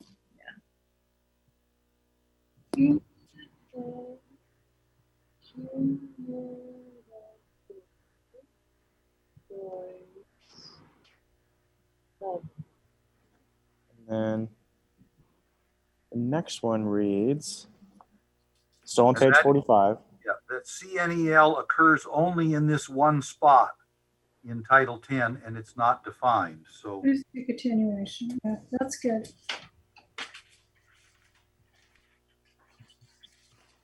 The it next also one is comes up in title or in section or Title 4 one time. oh, okay. The next one is still page 45. A little further down, and it's actually the next paragraph. NPDES. Okay. That I went ahead and spelled out, and it's National Pollutant Discharge Elimination System. But you spell it out and then you put the acronym in print, right? Correct. I would do that for this one, but not for the one above it. If it's the only reference, Yeah. to me, you just put community noise equivalent level. No. It's You you think have to it's put just CNEL in friends because that's how that's always referred to, CNEL. All right. Always noises. So As far as NPDES, it occurs in 5 or 6 places in Title 5, but this is the only place in Title 10. Okay. All right. For consistency, doing that where you're providing the name and then the acronym for that as well. Yeah. I like it. Because even if they looked it up and they went online, they're going to see the acronym also. right. Outside of our code. All right. Agreed. Yeah. Still on page 45, we found another phrase, but not limited to. And where is that? That's further down the page towards the bottom. Yeah, got The the, title, Archaeological Resource Protection, Mhm. third sentence. Okay. So that one's been covered. F2D, yeah. Still on page 45. We're almost done with page 45. It's 10-2.704 F2 capital D, line 4. And then it's saying need to separately define biological resources assessment. It occurs here only, but is not defined anywhere. So and that is actually located kind of in the middle towards the bottom. Biological resource protection is a title, and then fourth sentence down, it says the biological resources assessment, and all those words are capitalized as a title. Yeah, it's like it's a document, but it's not defined anywhere. Yeah, it's a technical document that that's a part of the environmental review. So certainly it merits and warrants consideration and some sort of definition or description. Mm-hmm. I would say at the very least. But I isn't think it defined here? I mean, that seems pretty complete to me. Consist of an on-site. Let's see. Consists of on-site survey, literature review, written report. Mm-hmm. Features of the development site, along with mitigation measures as appropriate. Yeah. I mean, to me, that's Okay. about as good a definition as you could get. Yeah. This include endangered, threatened, or rare plant and animal species and their habitats, wetland habitats. Yeah, it's pretty obvious, I think. I would say, while we could do a definition, I think the description here is a wonderful in lieu of a definition. Yeah. Yeah. And Immediately. notice we have shall. The biological resources assessment shall. So that's a powerful word, and that says what it's got to do right there. And we'll drop that. Good. And there is another, maybe we might have already touched on this, but there's another including but not limited to in this paragraph. I just got that too, Kathy. Yeah. Yep. Oh, right above it. Shall. And then another one in E, Yes. bottom of the page. Archaeological.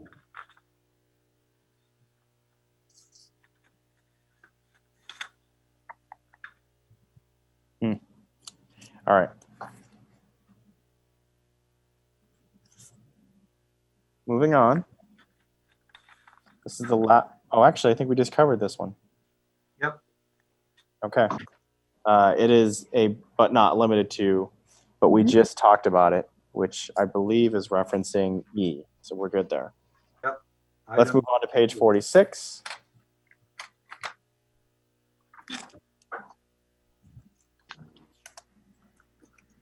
So 46. I guess just one comment on this page. I guess I was losing track of what we were actually talking about. We're talking about affordable housing projects, and we're specifying these items for affordable housing projects. But I guess,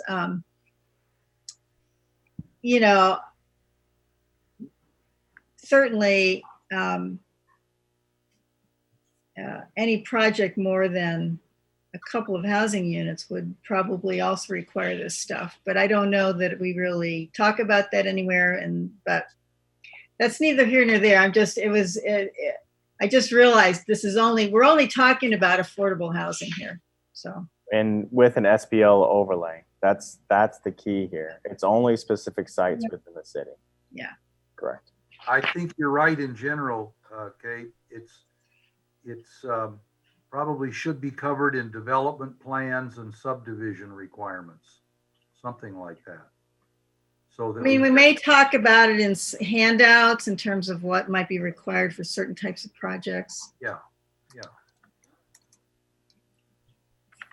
Like a form that's required by the city of Ojai? An environmental form? Yeah, the biological resource assessment, is that like a form or some sort of document? I'll give you the 30-second version.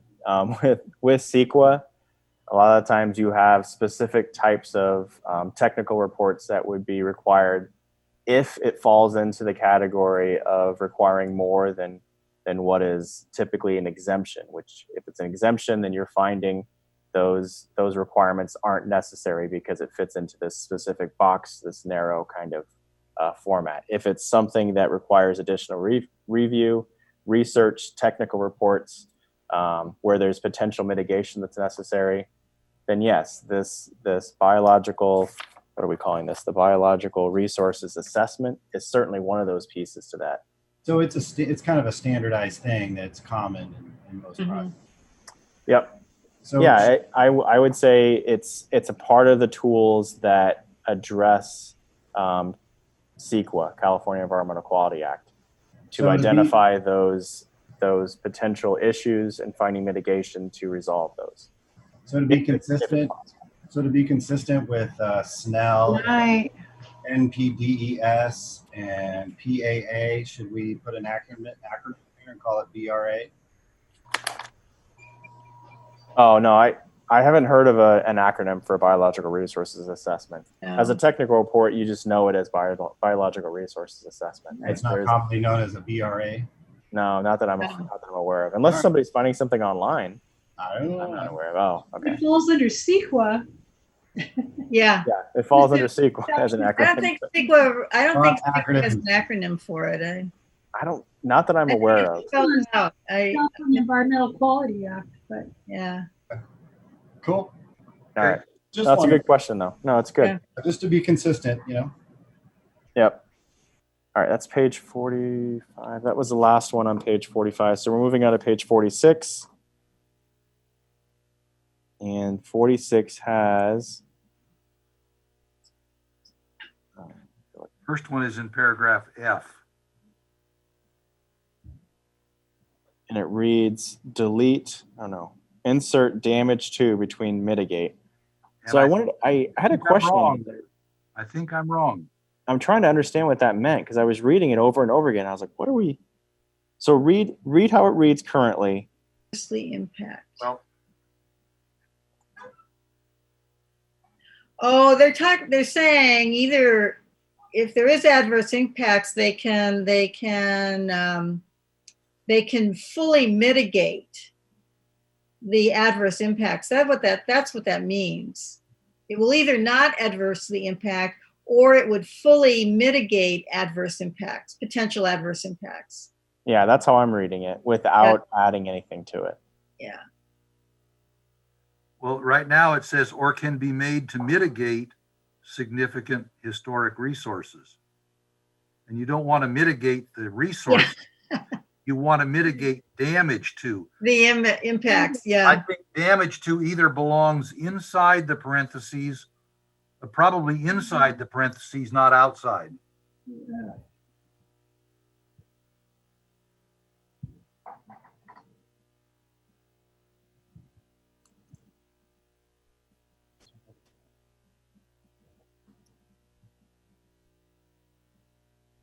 All right.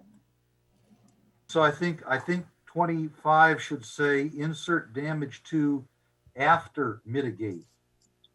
After What if the, What Not if you between mitigate and significant. What if you just take out the word mitigate and just say, or can be made to not adversely impact? Great, That's saying, it's either saying way. will not adversely impact significant historical resources, and then the comma, or can be made to not adversely impact. I think the only thing is I think mitigate's an important word there. It is. I would say and for the parens, I would go or fully mitigate potential significant impacts, potential adverse impacts, potentially significant adverse impacts. I mean, that's, So is it mitigating adverse impacts? Is that what it's doing? yes. Yeah. You either don't have any significant adverse impacts or you're mitigating You're them mitigating. fully. That's the meaning of that. I mean, the language is a little awkward, but it's a technical phrase that's I got it. that's used under CEQA. So No, mitigate's a good word. But yeah, to mitigate adverse impacts. I like that. Okay. But so I do agree now, reading it and talking it through here, adding damage to after the paren for mitigate. So it wouldn't necessarily live within the or can be made to mitigate, but it would live outside of that and include damage to significant historic resources. But I heard... I guess what we got. I see. What's it mitigating? It's mitigating adverse impacts, right? or damage, either one. Yeah, right. Or, oh, I see. Oh, you want to But- say, or but- damage significant impact resource, historic resource. Or can be made to mitigate adverse impacts. End quote. Either way, but the phrase belongs inside the parentheses, I think. Yeah, exactly. It lives inside the parentheses. And either damage to or adverse impacts to doesn't matter. It's just putting the word mitigate by itself is vague. If you add what is it actually mitigating, then it'll be a little stronger. And you don't want to mitigate the resources. You want to No. mitigate. Right. So you just want to say, Right. oh, you want to just, Mitigate adverse impacts. in the parens, you just want to say, or damage. Because I don't think you need the, I don't even think you need the two. Significantly impact or damage significant historic resources.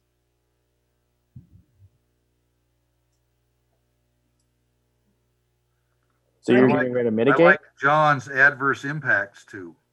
Yeah, just at the end of mitigate within the parentheses, Right. or can be made to mitigate adverse impacts.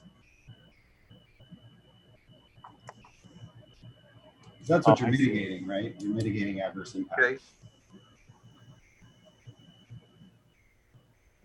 That's clear. I actually agree looking at that. So If you throw in a different word, then it's unclear and it's kind of questionable.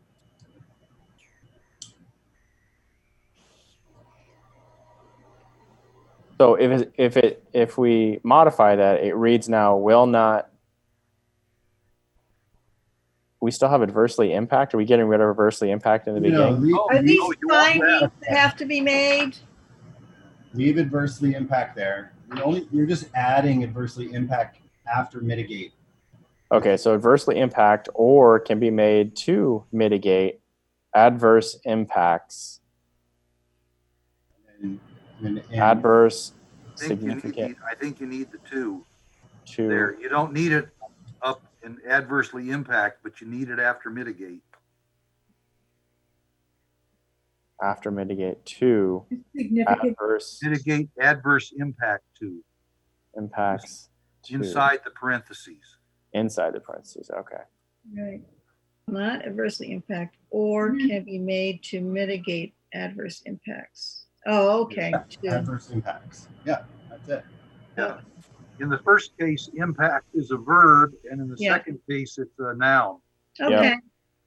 I get it. That makes sense now. Mm-hmm. Looks here like they were trying to be short and sweet with it, and by doing that, they've missed some of the intent there. It got backwards, yeah. Yep. Okay. See, that's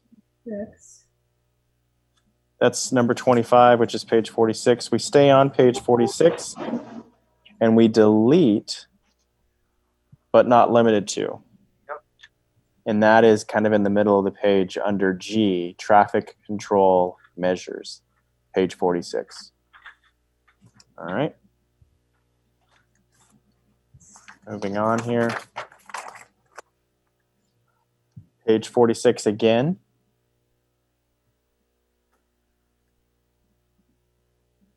Conforms or can be made to comply with, should read conforms to, or can be made to comply with, and that's for grammar.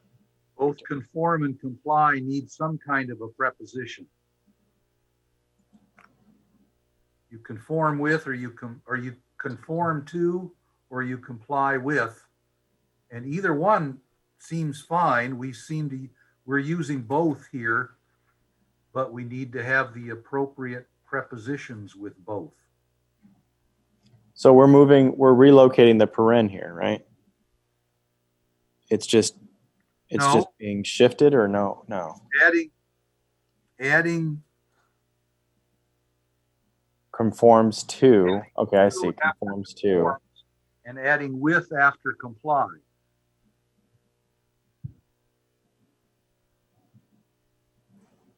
Wait a minute. Well, with is already in there. Yeah, the width is there. Conforms and comply. Does comply with sound right? So Yeah, yeah, comply with sounds right. Conforms with, does that sound right? Yes. Conforms with or Okay. conforms to. Forms 2, I guess, would be better. Yeah. I mean, I actually don't think you need the parens in there because Comply.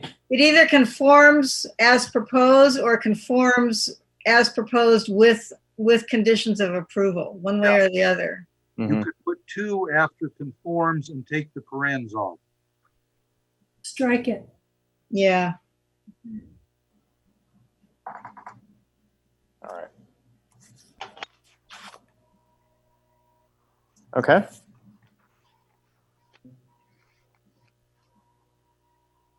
It looks like we're on line 4 here, very similar situation, where it reads conforms or can be made to comply with, should read conforms to, or can be made to comply with, and that's grammar. So it's the same thing, just I, subsection I, which is titled Sustainable Building Construction. Where's that one at? Oh, it's kind of in the middle of the paragraph there. Right. Conforms to. Yeah. All right. Then you got this. You got the same situation on the next page under 3D, but there it had an is instead of comply or conform. Yeah, it is. You're talking about page 47 here? Yep. The next item, 28 or 29. 3D. And it seemed to me the Oh. simplest change was just to put compliant in. Because you got with and you Yeah, got comply. strike the is.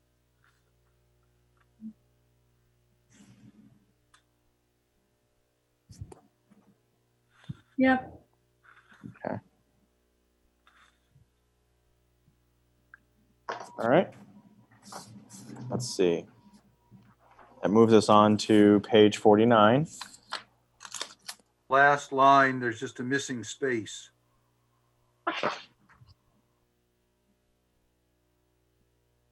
For the last word. Actually, I think it's an organization of 7 and where 7 falls, right? 7 should be moved to in front of And 7 should be there. Yes, right. overlay zoning districts. Oh. Mm-hmm. So you're adding It, as it space, carries over to the number next 7 page. space there, Yep. right. Okay. All right. Page 50. That one is line 1. Kind of in the middle of the page. Striking out specific plan, All right. which is number 1, and then allowing specific plan as a capitalization. Boo. I We went through this again. was wondering if you were going to chime in. This isn't our first time with specific plan. Yep. All right, moving on to page 53 and 54. It's table 3-1 and figure 3-4 are still in conflict regarding allowed projections into setbacks. We'll just, I so think here this it's is, saying settle this next round. This is, yeah, okay, that's a wait. It's a wait and see. Okay, It will get adjusted. It's just not in this right. first round of errata and minor revisions. Let me just make a note.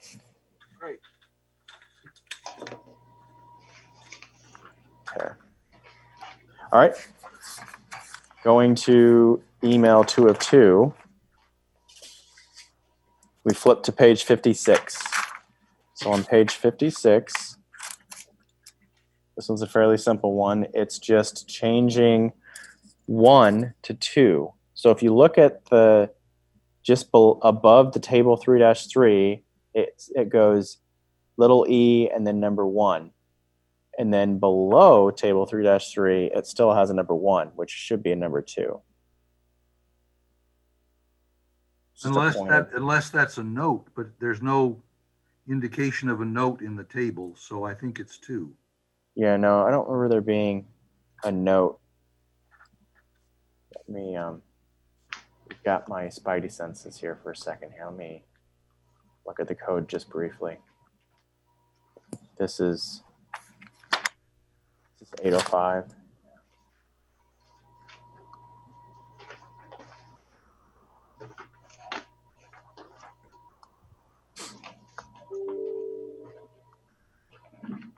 Yeah, in the code, in the current code, it is a 2. Hmm. We're good on that. I just saw it too. Or Okay. also. All right. Check that. Moving on to page 60. So page 60, this paragraph is left and right justified with no indent on the first line, same page. First paragraph is left justified with an indented first line.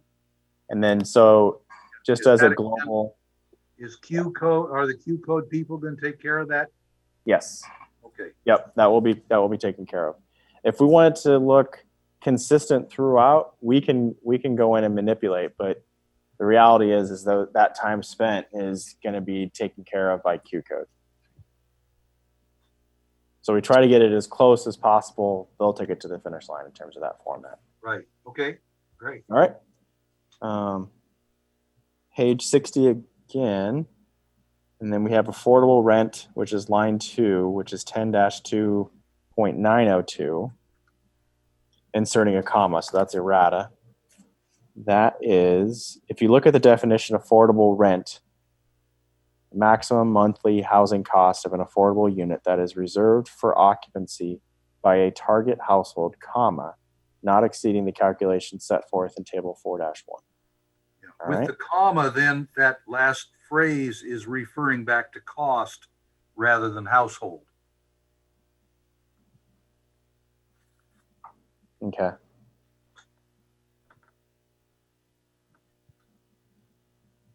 All right. Moving on to page 62. 62 in table 4-2, there is moderate in the moderate row. There's a 110,120. Really, what should be is you should be striking out 110 as a percent and then including 120. Right. I know we spent some time looking that up to make sure that this is consistent with current regulations. Okay. All right. Page 72 is where we go to next. 71. Or what did I say? 72? Yeah, 71. My apologies. In there, we have subparagraphs are incorrect. So there's an organizational piece. This is something that Q code will not fix. We need to fix this now. And that is at the top, it has a subsection B, which really actually the III should be moved to the paragraph above. Oh, B would be deleted, and then C below it would become B. Did I get that right?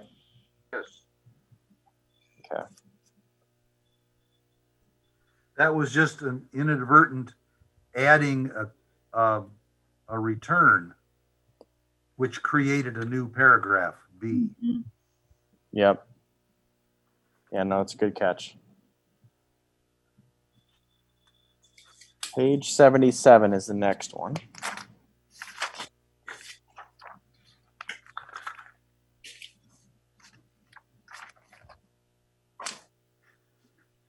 So it is 1407 sub B, subsection B, line 1. This article should read Title 10, Article 14, Parking and Loading Standards.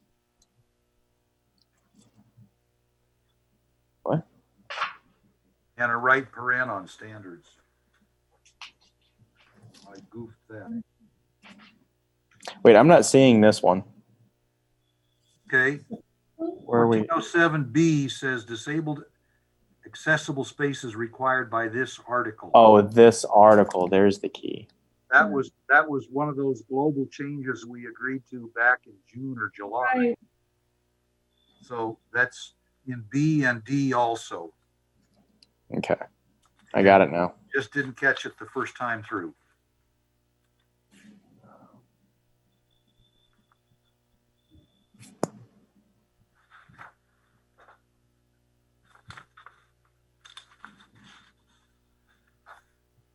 Okay. All right. Moving on. Still on page 77. It looks like we have another this article. Which we just D. D, right. Yeah. which we just did. Yeah. B and D are both. Yep, the B same. and D. Indeed. So that's the same thing. Duly noted. I actually put a question mark by it because I wasn't sure exactly what the correction was, but now that we're talking it through, I see it now. And you're right, it was a global change. Okay, so moving on to page 82.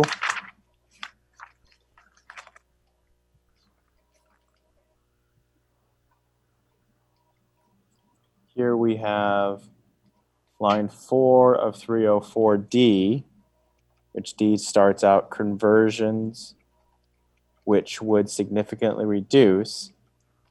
Basically, the second to last line has performed by staff, and really should be clarified to say city staff, rather than applicant staff. Mm-hmm.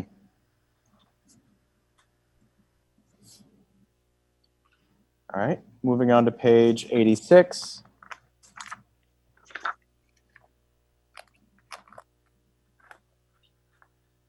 Insert or such adjusted amount as calculated per section 10-13.07. So the very last section, which I actually goofed and said that there were only 54, but there are actually 55 sections that we're looking at tonight.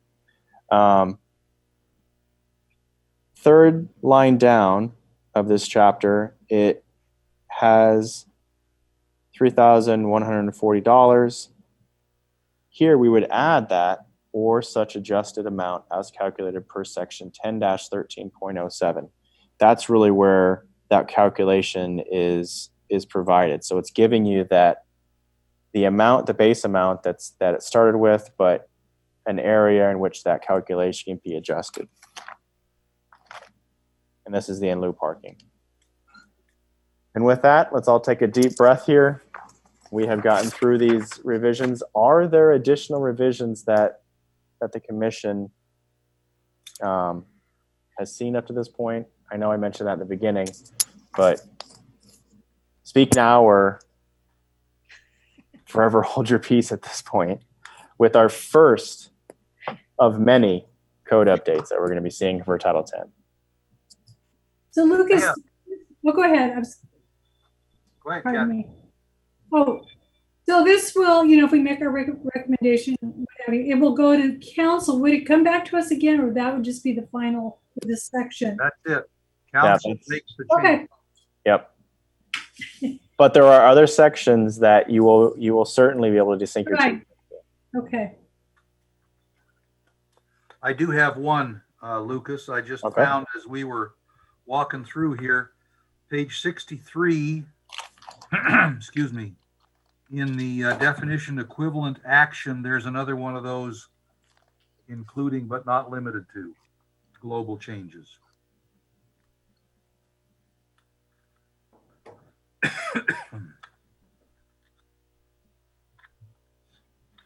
Which you said it was on page 63?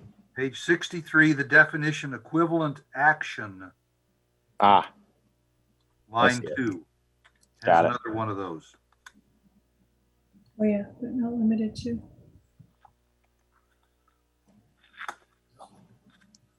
all right.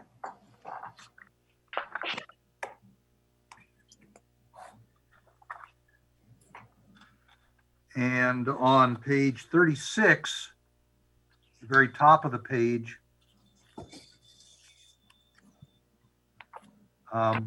I think to be consistent with what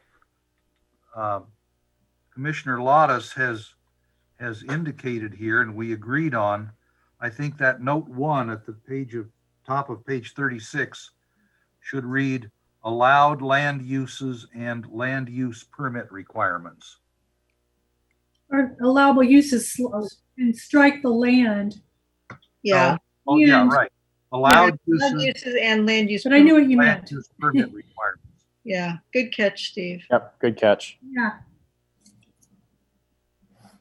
Well, there'll be 100 more 5 years from now. Okay, if we're all kind of agreed on that, then I'd like to see a motion to recommend to City Council approval of this draft ordinance. Is that the right word, or is it the resolution and attached text amendment? Yeah, let's make sure that we're doing this correctly. So it really should have, I'm just trying to get back to the resolution here. Yeah. Let's make sure we're addressing the resolution in your recommendation, which then recommends the ordinance. Recommends approval of draft the ordinance. text amendment. Yes. So is there a resolution number yet?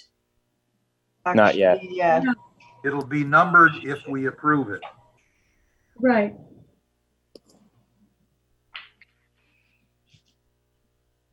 Okay, well, I'll move that we adopt the resolution recommending to City Council that Title 10 of the Ojai Municipal Code is modified to include errata and minor revisions as per attached and as discussed tonight. Discussed revisions, correct. Call it text amendment 19005. That's on the first page of the resolution.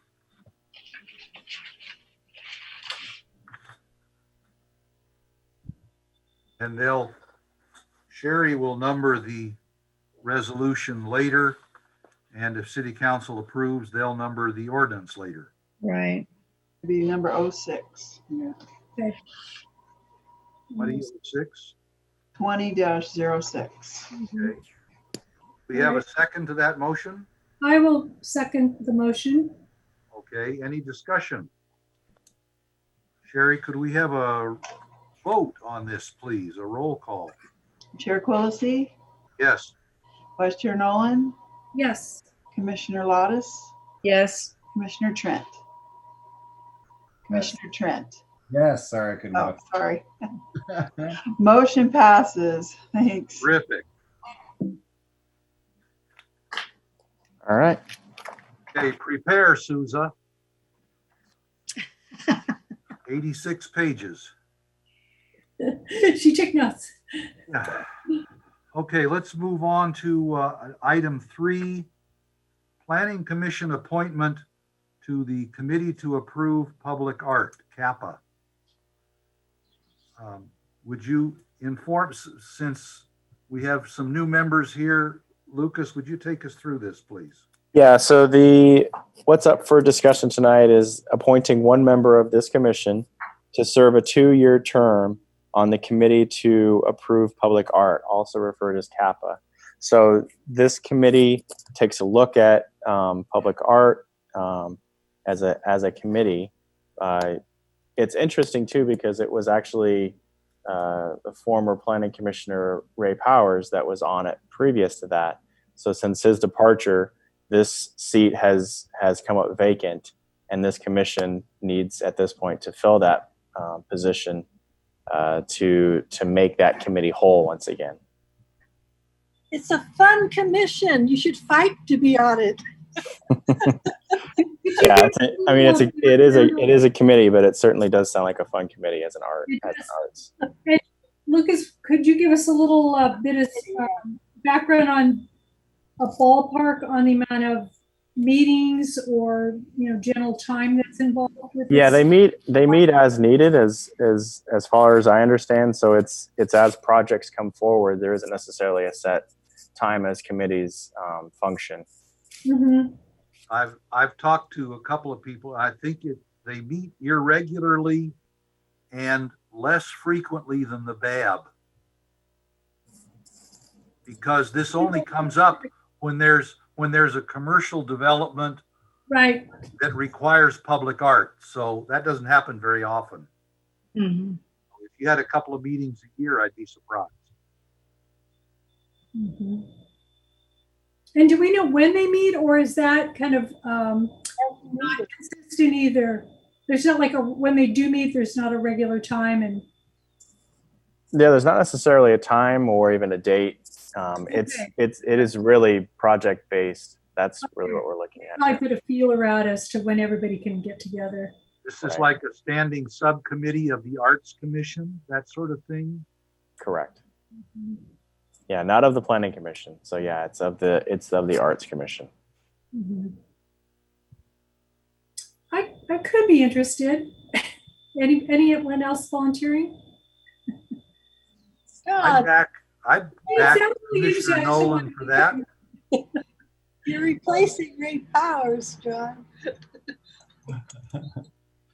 Got some big shoes to fill there. I'd love to see Commissioner Nolan take the job. Perfect. And let me ask you this, because it sounds like they do meet infrequently. So I believe I could fulfill that role. If I had a conflict with something, if I had a miss, can you do input via email, or is there some flexibility there? Public flogging, but nothing more. Okay. I just want to make sure that if I am committing, I can meet the obligation.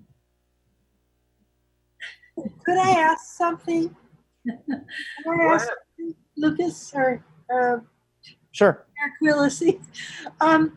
But because Kathy does landscaping and sometimes the public art is on the grounds, is there a possible issue with that? The only issue that I could see with something like that is if she had financial interest in it, meaning she had been involved in that landscaping plan. So Yeah, that was, Susan, I'm glad you brought that up. And I was just toying with that because I personally do, with my business, commercial projects, oftentimes in Ojai, and most of the time there's a public art piece. So in which case, and there's not that many projects that go through the year, but it seems like I might be on one of them at least every year. or I mean, bidding for one, who I'm knows? kind of, thinking about the past several years. So then I'd have to recuse myself, which wouldn't be the best thing either, because I would be being paid by the applicant to perform the work. Not that I would be selecting the art piece, but I would be having, a financial relationship. And that could pose a conflict. Yeah, because the art Yeah. project can be part of the landscape. Oftentimes they are. Also, the good part is that you could advise where it could go, that sort of thing. Yeah. Yeah. I mean, that part, a lot of times I do have a say-so in that, with the architect, where are we going to put it? And we figure out the place and generally what it's going to be. And I do weigh in on that sometimes. So that would be a conflict. Well, I don't see you as having a financial interest in the public art itself, though. No, I normally would not be paid financially have any tie to the art piece itself. It would be more that I was contracted by the applicant to do the landscape design, which might point to where it might be or what it might be, but I wouldn't get paid anything other than what's kind of technically involved or required. Well, let me ask you. Let me just put this out there. Who typically is paying for the art? The applicant is, and it Right, and you're then, if you have a vested interest in that financially, yeah, why I the wouldn't. applicant paying for you? That part I wouldn't. Yeah. Kind of ancillary. So maybe it's questionable. Maybe that the city attorney needs to weigh in on that. So, Um, should we pose that question to the city attorney and then pick it up next time? We could.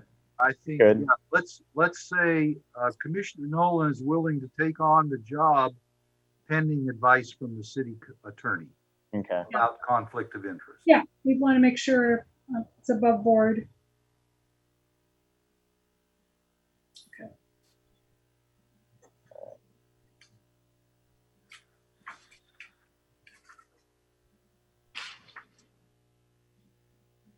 And I guess the timing's good because I have, well, a little less than 2 years left in my term.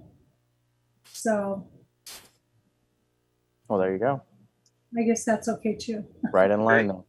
Okay. All right. Right. So no decision. I'll bring something back. We'll put this back on the agenda for next meeting. Okay. Yeah. Let's move on to item 4 then. This is 3 new Title 10 sections. Yeah. We've not seen before. Yep. So this is more than just errata. We're looking for some deeper dive in terms of the discussion. So you're going to start seeing more and more of this as we move forward here. In the 3 sections, it's kind of light, but certainly we could potentially get lost in the weeds or in the creek here, if you will. And that's Creekside Development Standards, Hillside Development Standards, and then Hillside Development Design Criteria. Those are the 3 sections that we're looking at here. And in terms of how this was reviewed and the red lines that you're seeing here, and mind you, this is going back to the beginning. We're no longer in black and white. We're looking at this in terms of color, in terms of very specific strikeouts and revisions currently, in terms of how this is being kind of played out. The first one is the Creekside Development Standards. When looking at this, there is throughout this section, there is this Creekside setback area that seems to be this running theme throughout it. And it seemed to make sense to highlight that and accent that in the beginning to give context to how it kind of reads throughout the rest of these standards. So that's the reason for in the very beginning here you have it reads all structures, e.g. buildings, decks, fences, creekside paths shall be set back a minimum of 25 feet from a blue line creek's top of bank, i.e. the creekside setback area. So it's providing this parameter, this definition, this description that will carry throughout the standards. That wasn't in there before. Well, the phrase creekside setback area does occur later in the section. It is, but the problem with, and that's correct. The problem with that is it wasn't giving us a whole lot of context in terms of, well, what does that mean? Is that something, I think in the beginning we were looking at, well, we need a definition for it. Then we started thinking, does that definition already live within these standards? And we started seeing that there was a correlation there. So that's where it ended up getting built in the very beginning. And that's really, so once you start looking at that, so that's A. B has structures, parking access, parking spaces, paved areas, and swimming pools. Mm-hmm. And then we're proposing to remove utilities and overhead or underground shall not be constructed within a creek or creekside setback area. Well, we've removed utilities, overhead or underground, because when you're thinking about it, so suddenly there's a Mason-Dixon line between, if there's a creek where you can't have those utilities cross over that line, that doesn't. Oh, well, I would be opposed to removing that. Why? But how many creeks are we talking about? So they're blue line creeks. So where are they and how many? Maybe you can pull up a map. The city. Blue Line Creek is defined in terms of a USGS Right. topographical map. Yeah, seven I map. remember looking that up here. I don't have it up here right now. Let's see if I can. Yeah, I know this city does have a map somewhere. But Kathy, I'm going to agree with you. So I think and I'm kind of generalizing here. I think throughout the city, there may be places where there are existing, potentially underground and overhead utilities within a creek setback. But I would, You can you should not outside.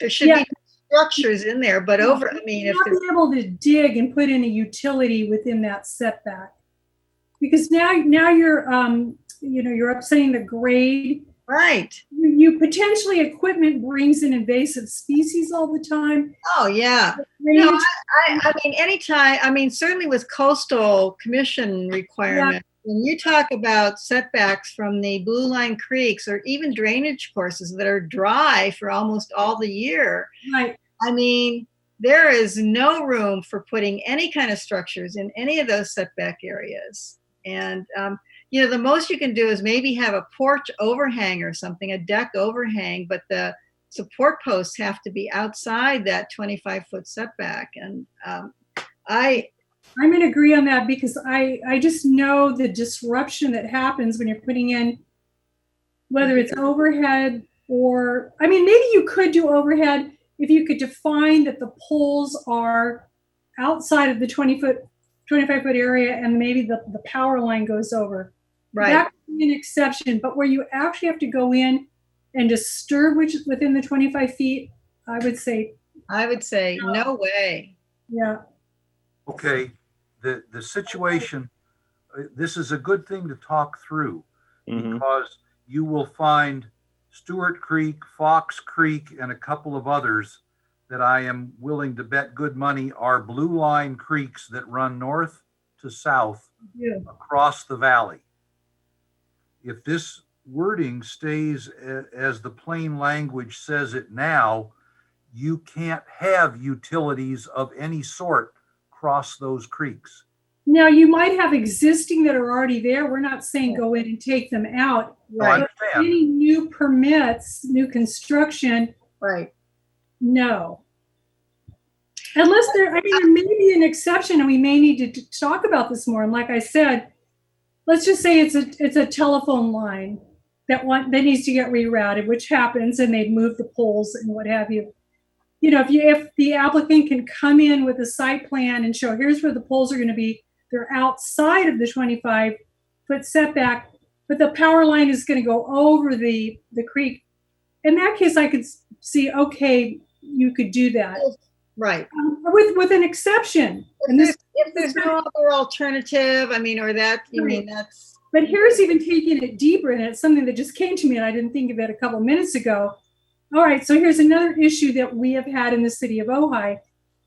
The utility lines that happen to go through trees, and specifically are protected trees, we've had an issue with over pruning, etc.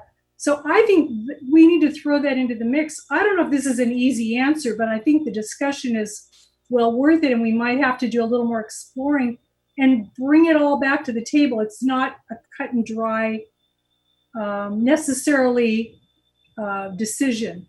But it's, I mean, Some of it is, but but some of I, it is thi- not. I think that we need to take a very tough stand on this, and there I might agree. be room for some exception where there aren't any structures Right. encroaching, but And then depending on the habitat, do we want the power lines to go through, or they're going to be going in and topping oak trees, or no. we don't want that, because now you're disturbing the native habitat. So we have some exceptions that we put in, that you have to demonstrate such and such and such and such, is maybe not existing for someone to be able to go in. But definitely no land disturbance, I believe, unless there's some major exception. Right. And there shouldn't be any impact or any disturbance to any of the riparian habitat. Yeah. I just think this is something that's very important. I do We're too. talking about it in relationship to new development, and the new development can adhere to the strict standards. There's no reason that they should be allowed to encroach into this 20, well, it's a 50-foot setback in Right, 25 feet on either side. Right. Okay, let me ask a question then. I understand completely, Commissioner Nolan, what you said about underground utilities and disturbing all that stuff. Okay, if an overhead power line went in, but the poles for it were outside the creek and creekside setback area, would that still comply with this? Well, I was Or starting to should we say, add a phrase that says that? right, I was starting to say that yes, that potentially could happen, but then it came to me, wait a minute, this issue about the oaks or the protected tree species in relationship to power lines being pruned incorrectly, maybe there's a clause in there that says, okay, what is the existing habitat, height of the trees, etc., and they either can do it or they can't based on that criteria. And I think that's really important because we're saying we don't want to disturb the habitat, meaning, the waterway, the drainage, the plant species, the animal species, etc. But as soon as we start doing something in there, potentially, they might have to do a repair, or they're going to come in and they're going to say every year, we're going to top the oaks. No, we don't want that. So I think it's worth extending this discussion, but it may lead to, we have some criteria and that may allow you to do it or not if you can comply. But I hear you saying, and I was going with that until I thought about the trees being cut. Frankly, I would say we set a hard standard on this. And if there's some situation that is where they really are suffering an undue burden, comes to planning commission, then it's a variance. Or it's a variance, or it comes to variance. To me, okay, there are grounds for addressing a completely unfair situation that is precluding development on a property that's similar to where everybody else can build or something. But I wouldn't make any exceptions except under a variance condition for this kind of setback. I just wouldn't. Yeah. Because the variance allows for consideration of hardship. Right, which may occur, and then it would come to planning commission, we could review it, and we could grant it or not, depending on what the ask is and what the conditions are.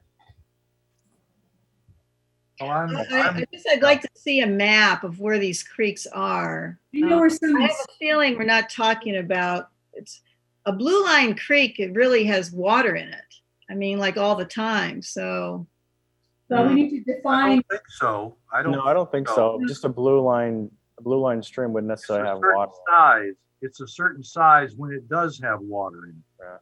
Yeah. So here's what I can do, because I think we've got ourselves a good talking point. Yeah. Let me go back and bring back a map so that we can all look at it. I'll even include it in the information so that we have a base to start from. Okay, good. Because then we'll know what neighborhoods or what areas of development. Yeah. And we can be more particular. Yeah. When I worked in Laguna Beach, they had tons of drainage courses. And in fact, they had all the drainage courses mapped and protected with the setback, even though they were dry. Mm-hmm. And there were, in all of Laguna Beach, there's only 2 blue line streams, and that's Aliso Creek and the Laguna Creek. Well, we might want to go beyond blue line, but once we get the map, we can determine. Yeah. Because a lot of our creeks are ephemeral. In other words, they only run the rainy season, right? Which is normal for a lot of California, Southern California. Mm-hmm. But yeah, having all the information in front of us, specifically that map, is going to be, I think, really important. Yeah. So if so in addition to blue line creeks, I guess I would like, if we have it, has the city ever talked about just drainages that aren't blue line creeks? I'm just curious. if there's any kind of a map with that additional information, that would be interesting to look at as well. Public Works has that. Are you talking about storm drains, or are we talking about Natural drainage courses. natural drainage courses? Okay, I'll see what I have. Okay. Describing Parts it. of Stewart Creek and parts of Fox Creek are concrete at this point. Right, and then they daylight. Well, a natural drainage course could be considered a natural drainage course, even though it has some man-made alterations to it. I mean, so I wouldn't want, if you have a map of those natural drainage courses, It exists. don't eliminate the ones that might have some kind of, Right. stuff in them. Lucas, I don't know if this would help, but FEMA has a flood hazard map, and it outlines all the creeks in Ojai, and you can overlay it with the flood zones.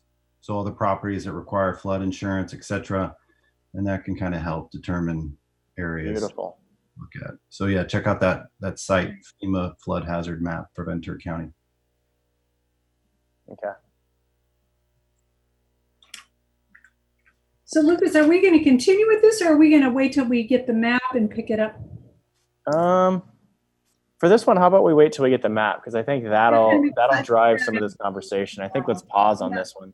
Yeah. We're just going to keep turning I back. feel like I don't really know what I'm talking about in terms of implications. Yep. Right, and we want to be really precise. And we have to be careful that we're talking about principles here, not principles applied to a specific creek somewhere. Right. Yeah. What happens if we annex a bunch of the east end and there's more creeks out there? Yeah. It's currently all orchards. Do we want to say those people can't have utilities out there? I don't think we want to do that. So we need to be careful how we structure this language. We're not saying no Those utilities. people don't want to annex into the city.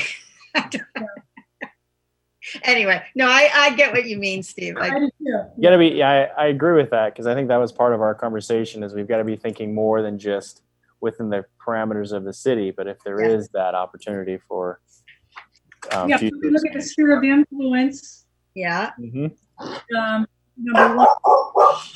Oh, so maybe we should look at the blue line streams outside too. So. Well, the That would make sense because they start up in the mountains. Yeah, I don't know. I mean, I know there's what is Ventura Creek, right? Ventura's whatever the street, river. We have San Antonio, we have Thatcher, we have Stewart, we have Fox, we have some sub kind of barrancas. Yeah. Bringing into the bigger ones. So it's really good to look at the whole system. Agreed. Just get a really good understanding of it. And all right, we'll start there and work our way. Yeah. Work our way through it, I suppose. I'm looking at the one. There we go. Great. Yeah. Okay, so let's move on to.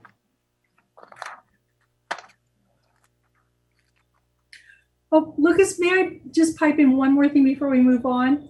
Sure. Would it be possible, Public Works might have this to, or maybe we'd have to talk to Edison or Southern California Gas, but to get a map of, just to know where their main line, the telephone lines go, the major gas lines.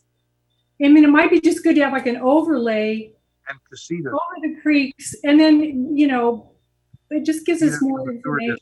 Yeah. I don't want to get too technical, but at the same time, I want to make sure we're being, as fair and reasonable. I'll see what I can do for that one. I can't make any promises on either one of those in terms of gas and Okay. electrical, but there's nothing wrong with asking, right?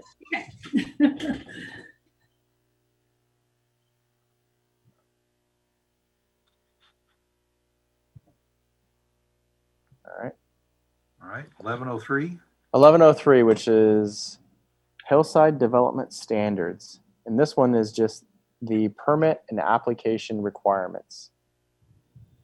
Here we've actually added in some of that errata, which is the Title 10, Chapter 2 article, and then the title for that. And then required for the development project to be to the provisions of, got rid of this article. This actually looks really simple. I thought there was more meat to this bone here. This one is simple. Yep. Yeah. Any questions on this one? So this is a standalone section that the permit and application requirements. Is there more to this section, or this is it? That's it for this section specifically in terms of the permit and application requirements. The next page has so the it's Hillside. related to Hillside development, but it's not a part of. No, it's a part of it as a part of the section. Oh, okay, okay. All It's right. as a part of the. I'm sorry, as a part of the Part of Article 11. Hillside development standards. It is Hillside. Okay, okay. Yep. I do have a question on item B. Street shall follow the natural contours of the terrain to minimize the need for grading. Cul-de-sacs and loop roads are encouraged where necessary to fit the natural topography, subject to the approval of the city engineer, the Ventura County Fire Protection District. And a question regarding the cul-de-sac. Loop roads, I'm assuming, mean roads that are, you can go in and get out, you can circle. Is that correct? What section are you reading from? Yeah, what section are you reading from? Oh, section 10-2-1104 Hillside Development Design Criteria. Okay. On to B, the next one. on B, where it's. So my question, I just had a question was, I just wanted to make sure I understood. A loop road is a road that essentially isn't a dead end. There's a connection, or it circles. In other words, you could go in and you could circle around and get out. North end of Del Oro is a loop road, maybe. Right. And then, of course, I know what a cul-de-sac is. And I wanted to know, does the Ventura County Fire Protection District encourage cul-de-sacs or not? Where did that come from? Ventura County. So whether or not they encourage, I'm not sure. I know they have limitations in terms of the length in which those cul-de-sacs can be. Okay. I'll tell you why I brought it up. Several years ago, I attended a planning seminar as a planning commissioner, and I actually attended a couple of fire safe lectures, presentations, and I remember them saying that cul-de-sacs weren't good because of the dead end, not being able to get out. So but I know in our small town it might be different. If you're putting in a subdivision, you're putting all new roads, I could see where you could probably design it and not have a cul-de-sac, and so it may not hold true, but I'm just sharing that they said the cul-de-sac, if you can avoid it, wasn't as good. Well, number one, it's the dead end. It might bottleneck. You might not be able to get out. Of course, it's designed to handle emergency vehicles to turn around, but it still could get congested. I'm just throwing that out as discussion. It may not work because we're pretty much built out and we're not putting a subdivision in. Mm-hmm. But I just kind of food for thought for us to think about it. But if we annexed property, then we might have that situation.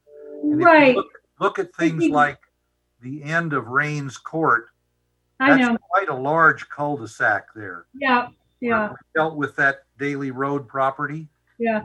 Maybe there's some kind of a clause that if somehow it could be looped, you do. Cul-de-sac would be the second choice, not the first. But in some applications, because we are built out, it may just be you've got to put a cul-de-sac and that's it. I'm just sharing that information. Yeah. Okay. Specific to this subparagraph, all we did is specify which fire district. Yeah. Okay. Yeah. Okay. That also kind of, I'm not sure that there can be anything done about it, but, we're building in a hillside terrain. The design should be very sensitive to the terrain, minimizing grading, minimizing retaining walls. we don't really talk about like maximum height of retaining walls, and I think we should. We also don't talk about maximum. Do we have a maximum grade for a street? If we don't, I think we darn well should. I'm sure we probably do. I can find out. I can find that out. If you go to page 4 there, yeah, And even if you're putting in a toward the end, subsection I, code to it me. does talk about retaining walls. Yeah.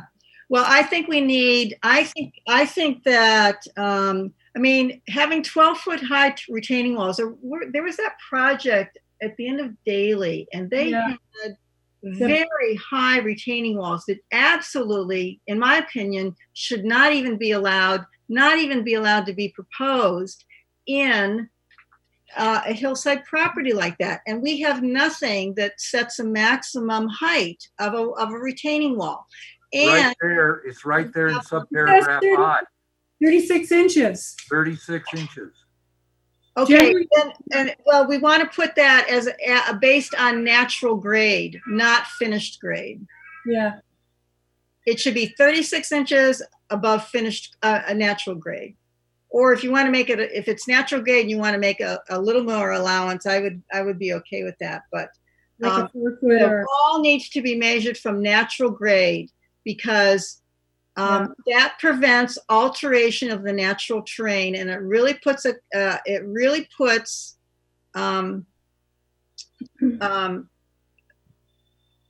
there's no way to get around it. You have to be more sensitive to the terrain when you have that kind of a requirement. Otherwise, you can grade the heck out of the thing, and you fill and cut, and then you've destroyed the hill, and so you end up with a 36-inch retaining wall. But anyway, You're better off with cutting than cutting and filling.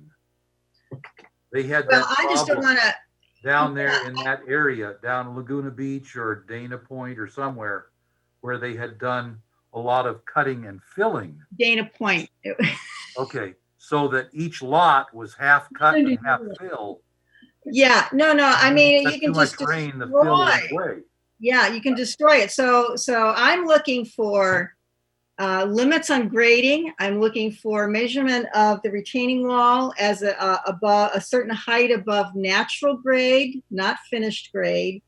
And I'm looking for a maximum slope on the street or driveway. I think if you make a limitation on the height of a retaining wall, you have taken care of the rest of it. If the slope is too steep, Well, then unless the retaining walls get a lot taller, you can't make a big enough flat spot to put a house in. right, but if you use finished grade, you can have a really steep you can have a very steep road with a small retaining wall. But the other thing is, there are guidelines that I believe does the city use the county fire guidelines for driveway slope, maximum driveway slope? And not only slope, but materials. Yeah. I think they do. I think we should Under, find out what the maximum slope for a driveway is. I think it's 20%. It could be more, a little bit more, but not much. That's pretty steep. It is very steep, and you can only use asphalt and concrete. You can't use anything decorative once you get beyond a certain slope. There's a certain width, and there's also a certain height. I think it's 13.5 feet. Don't quote me, but I believe on the height limitation or clearance between trees. Yeah, I mean, there's a real conflict between what you would consider sensitive development that's sensitive to the terrain and what the fire department requires. And so Right. I'm not exactly sure how to wend our way through that kind of contradictory set of goals. Why don't you look into your experience, and when we next talk about this section, come back with some suggested language. Okay. Okay, yeah, and I can look at some other hillside communities where they, and just, I can look at several and see what they've done and bring it back. I'll be happy to do that. Yeah, Ventura's got one for sure that I've had to deal with, Hillside ordinance. But there's a document, Ventura County Fire Protection District Standard 501 or 501, fire apparatus status. And it goes into definitions. And it's definitely something you're going to want to apply a fire filter for something on a hillside because you're in the wildland urban interface. But Kathy, I do hear what you're saying.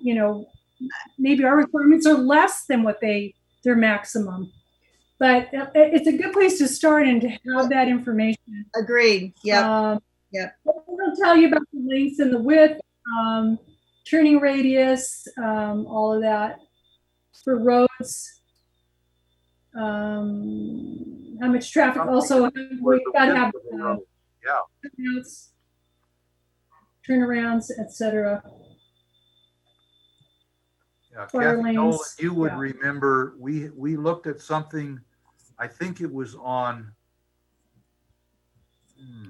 Grandview or Daly or Park, somewhere in there, just up from Grand, where somebody wanted to make 3 lots out of one.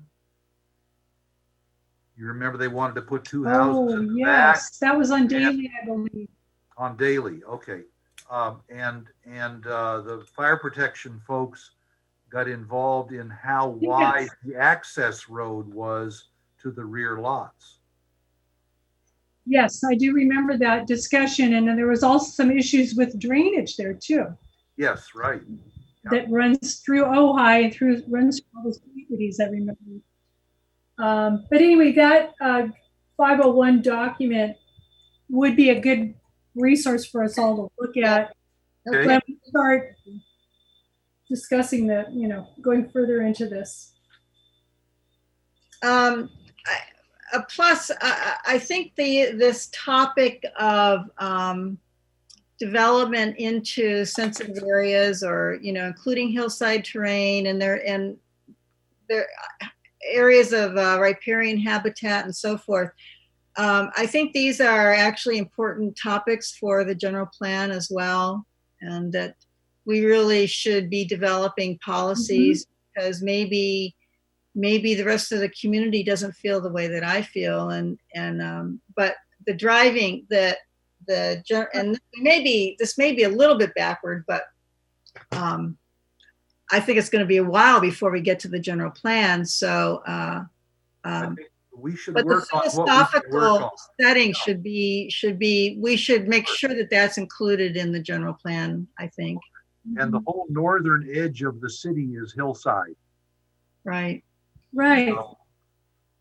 But that brings us down to paragraph D, right below where we were looking, where it said lot lines shall be placed at the top of slope areas. 1440 Daily, the lot line is at Shelf Road, and that's not the top of the slope. That's why we were suggesting putting it where feasible. Yeah, I have to say, I'm real happy with any language that says where feasible. Well, yes. It's set out your standards and make them clear, but nobody ever knows what where feasible is. And to my mind, it's just an out. It's just, anybody can say it's not feasible, and it's not a good. Anyway, I would just be very discouraging of that. I understand. Maybe there's it's squishy language. It's squishy language. Squishy language, right? On the other hand, I would hate to put any owner of an existing hillside parcel in a position where they are automatically violating all the rules with an existing parcel, like 1440 Daily. What would you do with them if the clear language of the code says lot lines shall be placed at the top of slope? you can't force them to buy all the property Oh, no. It would upslope just from be, Shelf Road. right. No. That just means that at the top of the slope area for their particular property, that, I mean, if you're, well, this Well, is. then this it should is say that. Designed for a subdivision. Then I it should get, say that. I think that's what this is talking about. I I didn't wonder if get it that, could which be is on. why I wanted to change it. But if that language appeals to you, then we ought to talk about that. I think we should talk about it too, Steve, because it needs to be really clear. And are we talking about a new lot that's being developed and being identified? Or are we talking about existing lots that are already there? They're already Because there. it's already there. The property line is already established wherever it is. Right. And as far as being at the top of the slope, you almost have to go, like you said, outside of the city limit to get to the top of the slope. So it sounds like we need to identify, what are we trying to say here? Or like, Right. what do we want? What do we want out of this? And Right. maybe the whole thing gets reworded Right. because it's a little confusing right now. And I agree, Steve, I know where you were going with it. But it's still, and I agree with Kathy, that feasible is very loose-ended. So what do we want? Right. We're saying What's here. really important and how do we really want to explain it? Yeah, You do guys we are talking about new development, right? could What be. was that, John? He's talking about new development, not existing, right? Well, all the existing hillside property is already existing parcels. Right. That's not Right, the question. into the, But if we were to, let's take my old example of, we annex some part of the east end. Right. Where do we decide that the lot lines have to be at the top of the slope? Because right now it says shall. and their lot lines are most likely already established. Well, it depends. I mean, there may be I don't something. know. It would be if you, Yeah, there could be a subdivided, like a 40-acre parcel that gets that's being subdivided. I think that's what we're talking about. applicable to Probably. subdividing the lot. So But maybe think we need about to it say and that. think about what better language Yeah. could be used. I think we all want to achieve the same thing here, and that is Right. to decide how to best preserve the hillsides. Yeah, it's talking But about, I'm not not- sure that we can dictate where lot lines go, unless it's a development, a subdivision of an existing parcel. And even then, we may not be able to put lot lines at the top of a slope. So it's a difficult requirement to word properly. Yeah, and I'm not really sure yeah, does it even belong? what we are trying to accomplish with this. We're talking about slope maintenance. Yeah, it says to help ensure that slope maintenance will not be neglected. I don't know. I'm not really sure what that, I don't know. Yeah, I mean, basically, if you're in a fire zone or, anywhere else where you want to keep it maintained, you're obligated to do it and figure out how to do it. Does it really have anything to do with where the lot lines are necessarily? I don't know. It doesn't seem like it does to me. Yeah. Well, let's think about how we want to change that paragraph D. It clearly is not satisfactory, the plain language that exists today. So let's think about it for the next time. Okay. This makes me think of something. I did some projects for properties in the city of Ventura that were burned down in the Thomas fire, and I had to deal with the Hillside fire department, all of that together. And I know that, like, on my plans that I submitted to the city of Ventura, there is a notation in regards to maintaining the property. Because to me, that's what they're saying here. They want to know that it's going to be maintained. And I'm not sure if they're specifically talking about fire, but usually you maintain it for fire. Mhm. You maintain it for You're doing aesthetics. brush clearance and that Yeah, sort of. and usually, Yeah. of course, you want people to do it for aesthetics, and that's, across the board throughout the city. But typically on the hillside, it's in reference to fire. And so I'm not sure if that's where they're going, but I kind of think maybe that's what it's about. Well, another thing, with the required, I don't know what Ventura County does, but in terms of fuel modification, I know the county has it, as does the city of and Ventura. they have those different zones, and they can be as much as 300 feet out sometimes. And Right. As designated by the fire. what's actually maybe more important is you want those fuel modification zones to be accommodated on the particular lot. You don't want it going out past the property line so that so they basically can't put in the required fuel modification zone that they have to. Well, I think what you're You can't saying- require people to do fuel modification on somebody else's property. Right. Your No. lot line is halfway up the Or in slope. an open space area, so that you would have to do your zones. your site plan division, your site design, so that you're bearing the burden of the fuel modification slopes on fuel modification on your own property, basically. Right. So Right. maybe it has to do more with not necessarily where the lot line is, but where the structures are placed. Yes. Yeah. Well, there's more of that in this section. Where do you place structures, Mhm. sight Right. lines to the top of the slope and all of Right. that? That's all in Article 11. Right. And I know this is like, design development criteria, but I would just think that, we're talking about, we can't keep fire out of the discussion, Right. which relates to the landscape, which relates to the zone, the fuel modification zones. And then, maybe that all doesn't fall under this. Maybe it's referenced somewhere else. Lucas, you would advise us on that. But I think we need to put that into the mix because it's definitely really Agreed. Yeah, I agree, Kathy. Yeah, it's like where the house is played. It has to do with the degree of Yeah. slope on the roads, the retaining wall height, what's going on with the existing habitat, and maintenance of it all. I think we have to consider all of it.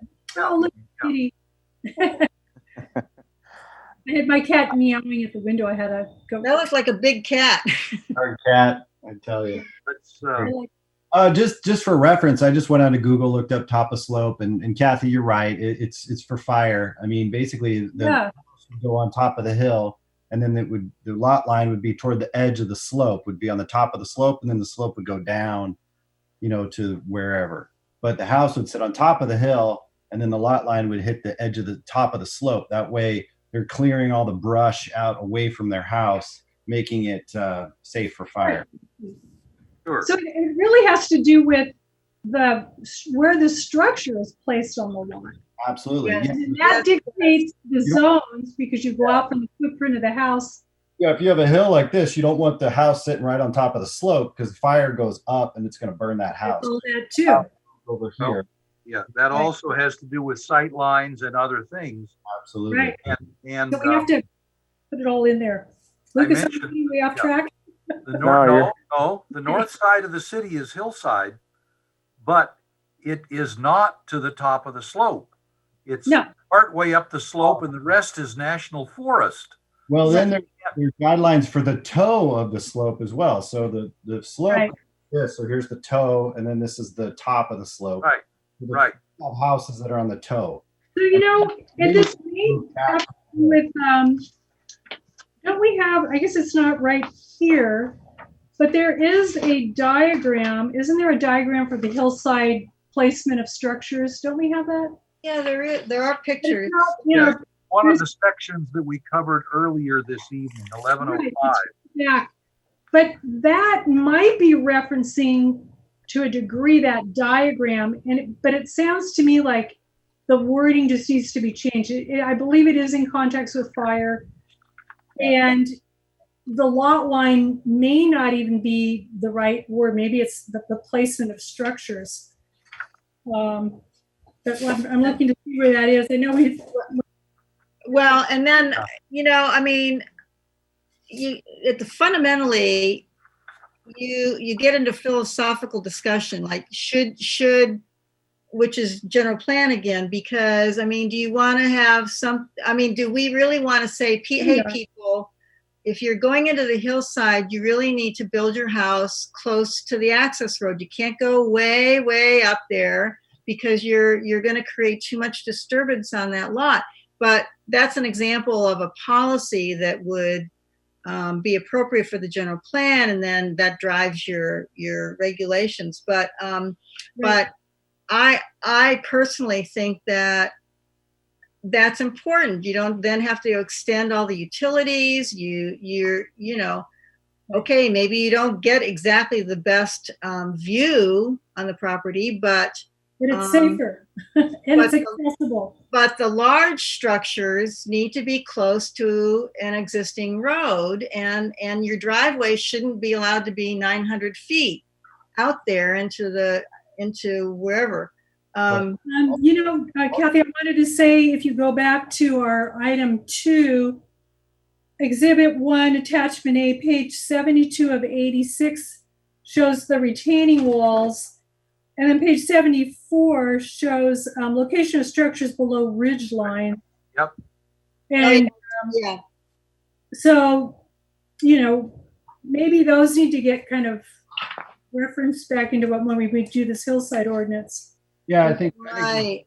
In fact, I thought there were some diagrams in the hillside section, but I could be wrong. Yeah, they're not. Page 72 and 74 have Yes, diagrams. exactly.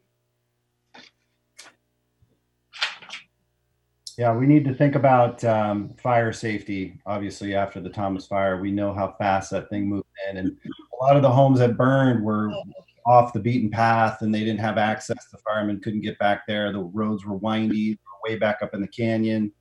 So, that's extremely important, because I think it's more planning. we're gonna have something like that again. So. Yeah, I know. Yeah, I mean, that wasn't the first one, and it's not the last. And We got lucky. If the winds would have come down the mountains, if they would have come down Topa, blown toward Ventura instead of blowing up the canyon, then we could have our whole town burned. yeah. Yep. Yeah. So let me offer something here as I'm listening and taking mental notes here.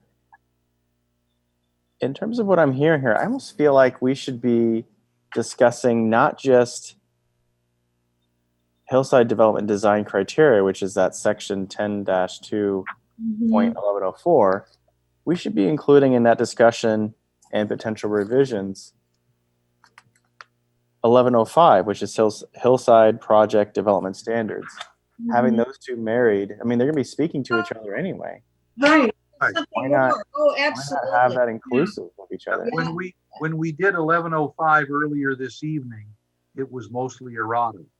Correct. Now we're getting into Right. substantive discussions, Yes. Right. and 1105 is inevitably going to come up again. Yeah. Why not cover it now? We're talking about hillside development. Right. Yep. Those standards that exist. Why not have that inclusive here Yep. rather than bringing it up at a later date? So I kind of like that. I was just listening to the discussion here. All right. I think this is smart. It's smart planning, and especially to bring the fire. And Steve, I know we've brought this up, maybe not recently, but this had to do with water availability. And I know you have to have a will-served letter, but it kind of gets back into, are the correct utilities available for a hillside development? Is the water pressure and the volume adequate? I mean, I know that starts getting into another layer, but it seems like these are such important elements.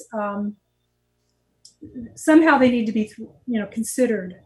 I think, well, we've talked about this before, Kathy, but Exactly. we need to have a legal basis Right.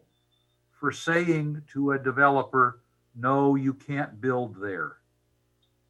Right. It has to be Well- rational, it has to be reasonable, Right, but it's got to be defined and it's got to be written down, right. or it comes across as whatever city staff member thought ought to be the rule today. Or even the planning We commission. can't do things that way. Yeah. Right. We need to have it, in other words, we're not here to stop development, but if we do, there's got to be a good reason for We it. just want to stop. We just don't want to have unwise development that's not looking to the future Well, and Right. And we know, future Yeah. and the community. But that's where I see, we need a cohesive, I agree, foundation, which is the policy where we really talk about right, what are the policies that are appropriate in this community for hillside development, and then out of that we develop the standards. But I think as long as we have a policy discussion as a part of this, and you kind of have to kind of figure out what you want to say. exactly.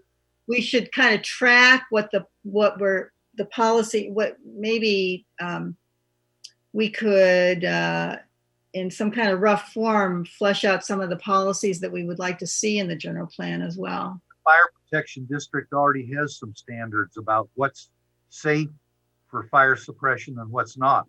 I don't know. Haven't looked into that. I would hesitate, I think, to use the word unwise as much as you would to use the word feasible.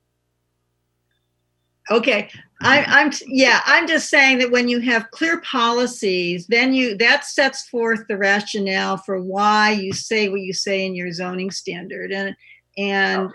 it gives you the legal foundation, and it all integrates together. Yeah, and a wise consumer should, if going to the city with an ask of some sort, be able to say, where is it written down that I have to do that or I can't do that? And it Right. should be written down. Right. And You know, we individually don't have to agree with it. We can try to change it if we don't, but it should be written down. Agreed. And we may want to be referencing, and this falls into the landscape standards, because that has to do with how you're doing the zones and what plant material you're using and the type of irrigation and water and et cetera. So there may be some reference to that. Yep. And I do want to say that I noticed when I go onto the city website, more and more documents are being posted. And even when I go into the Muni Code, I'm not sure how often it's been done, but I notice if there's a lapse in a couple of months and I haven't looked at it, there's certain elements that have more information or it's defined. Well, I just want to say thank you to the city of Ojai for doing that, because it's more user friendly and there's more information. And I believe what we're trying to do here is to make it, cohesive and reference so it's not confusing. Right. It's so easy to get to, like, say, the Hillside development and go, oh, I didn't know I had to do such and such, because there was no reference to it. Yeah, if the code is silent on it, it's very difficult To know that you may have to justify restrictions. Right. But I do want to say, Lucas, I have noticed that like the documentation package for like the DRP is now, it's very well thought out and delineated as like, you need to do this, you need to do that. All the requirements are there. Whereas in the past, it wasn't like that years ago. So Right. it's such a great help to anyone, the applicant, and for us as commissioners to be able to go in there and Well, thank you. I appreciate that. yeah, I much appreciated. Being done incrementally. Might I add something here as well? I know we were talking about adding and merging these two sections in a discussion piece in our next meeting. I'd like to go back and look at some goals and policies that already currently exist within a general plan, flushing those out, and see if we have some sort of a foundation to work from. That's good. Let's see if we have something there Okay. Well, that's really good. as Yeah. a discussion piece. Yeah, we don't want to reinvent the wheel. No, we Right. don't. I I think on Changing it 11, I think on 1104, we only had one other change that we suggested. Maybe we can just quickly look at that. This is on page 4 of 4, Mm-hmm. and it is in paragraph F6. It's near the top of the page.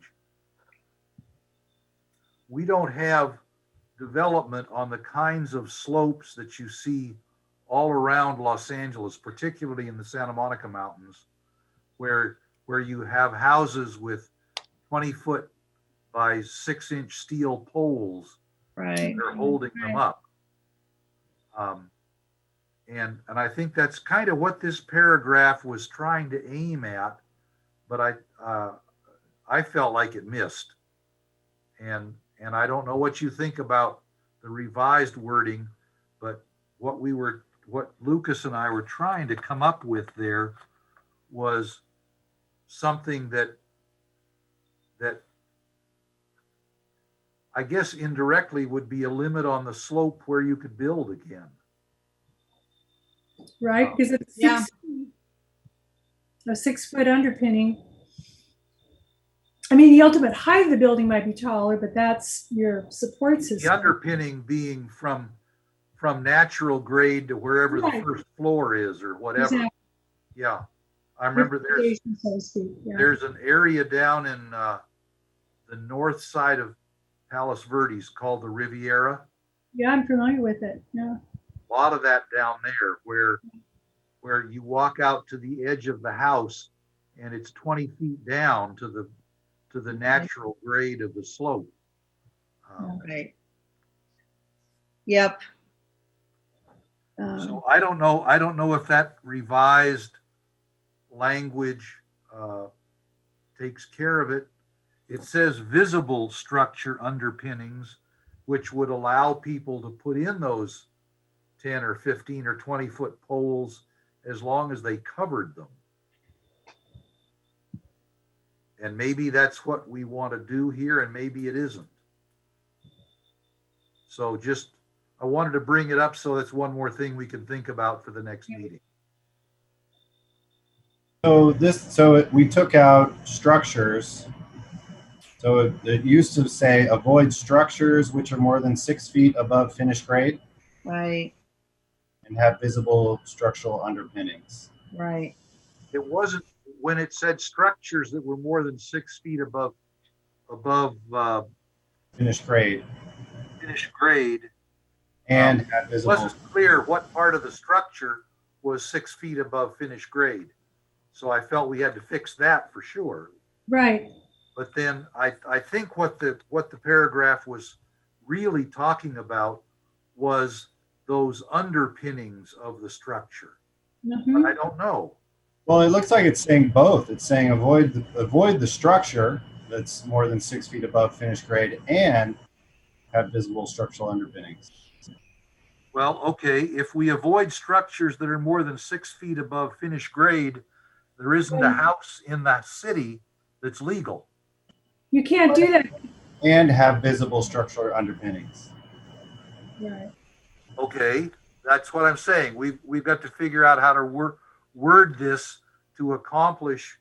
I'm thinking, what were the original writers of this in 2004? What Yeah. were they trying to accomplish with that? Yeah.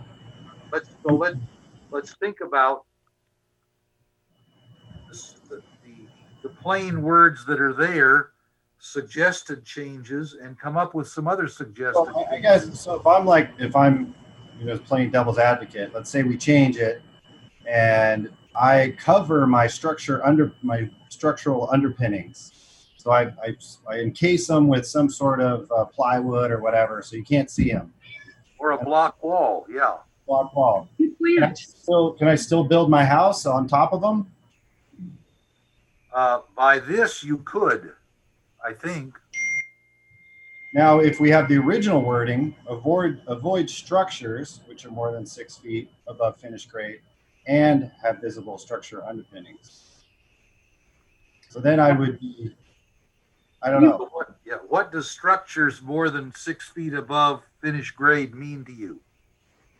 Well, that means putting a house on a structure with that's 6 feet above grade, and then putting the house on top of it. Okay, Right. so That's an underpinning.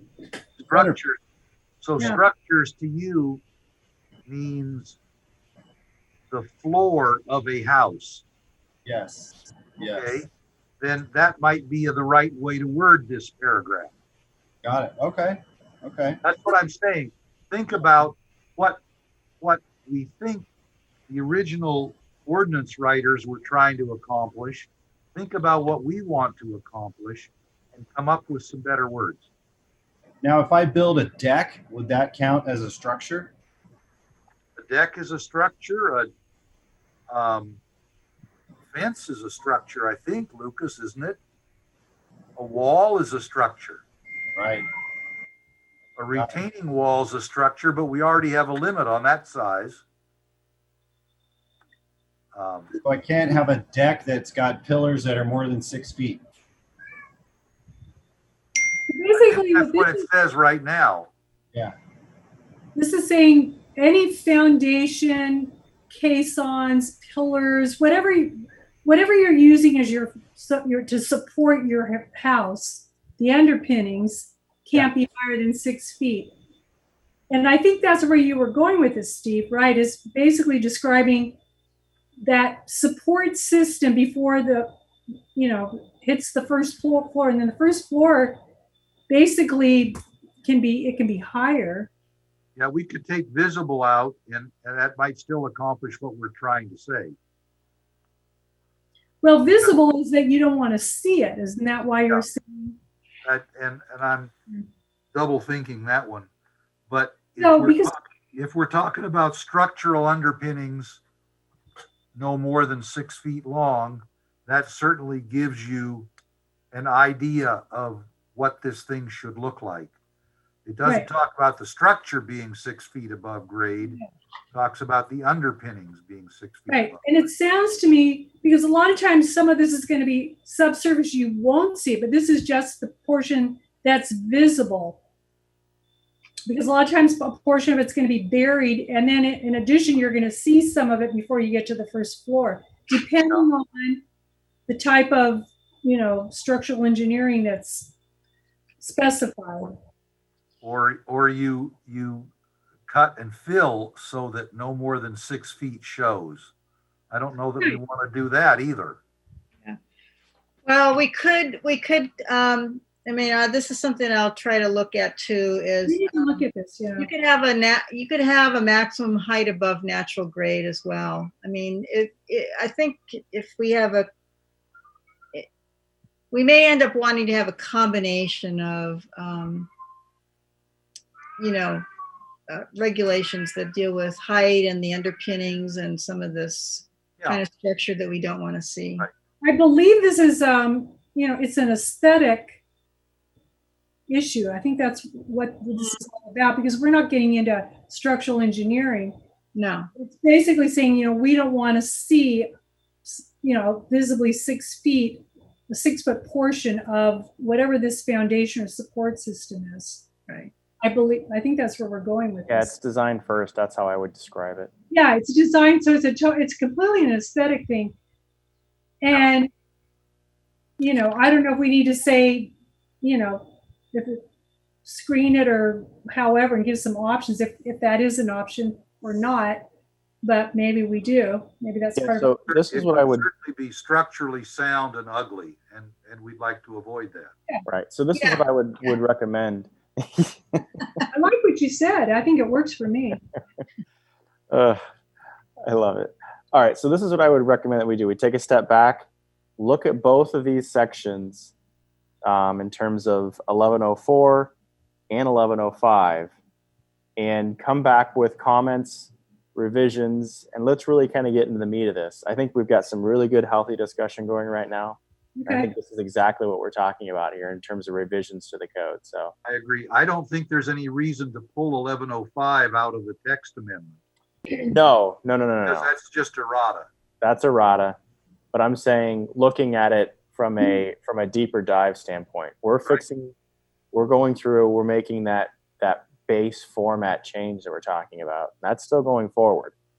We're looking at it in terms of a deeper dive into what the substance of this looks like and how that lives in the future. Okay. Can I make a public comment? Yes, ma'am. I want to recommend that you go to the top of North Signal and look at the last house on the left, which looks like a Swiss chalet. And it's got a deck, it's got the post, it's Shalom Joshua's house. And it's got a very, very steep driveway. It was built before the road was paved. And he planted all the trees that you see on the property. So it was just barren land. But I think it's an example of something that works. But you can see, and there's probably other examples. But top of North Signal is a good place. That particular house, the way it's built on a hillside. Okay. An example of a house that works, in my opinion. And it's on the west side, correct? It's On the west side of Signal, yes. west side of Signal. Yeah, it's just before the Shelf Road gate. Okay. Right. Very visible from the street. But it's kind of On a the east very side, the hill's got a going very down. paved driveway, and it's got a deck that hangs over, and it's got the posts, and he made it into, it's kind of like a refuge, a wildlife refuge. It's got an empty lot next to it, but it's a place where there are tons of birds and rabbits, and the way he's planted the trees to help, prevent erosion and all that. Anyway, you can have a look between now and then. It's worth looking at. Okay. That's actually a really good point. We've got to start thinking about examples, real examples that And that it's a live, 2 or 3 story house. that are in the city currently. Right. So we're going to make sure those standards continue to work within those parameters. Agreed. I mean, over time, you see standards get stricter, but we've got to be mindful of what that looks like and what those impacts Agreed. are. Yeah, I agree too. Yeah. We have examples in the city right now that are contrary to the new rules, but they look good and they work and they're structurally sound, then maybe we should think about the requirements.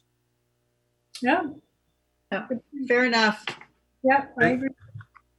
All right, let's go on to item 5, tentative agenda.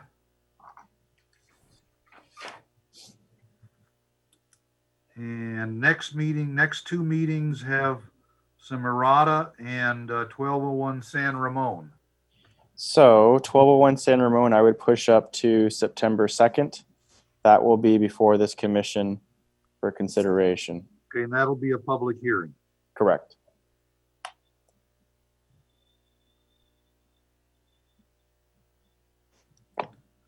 Okay, wasn't there something way out on the east end, east of Gridley or somewhere? Somebody Oh. wanted to put in a house and an ADU and all that, or was that all ministerial because they met all the requirements? I'm not remembering that one. Was that? I'm thinking of a commercial property that will likely be before the commission in the near future, but not a residential one. This was on San Gabriel. I think you're thinking of San Ramon. It's in the East End as well. I Yeah, thought, San Ramon is on the east end. San Ramon's down at the corner of that church property. Yeah, That's right. yeah, it's a vacant lot. I thought there was something on San Gabriel as well, where they wanted to put a house and an ADU out there. Sherry, did we look at something regarding St. Gabriel? I thought I remember St. Gabriel. You did a director's exemption for replacing a patio Oh, okay, cover. okay. I thought I remembered something on that street. Okay, great.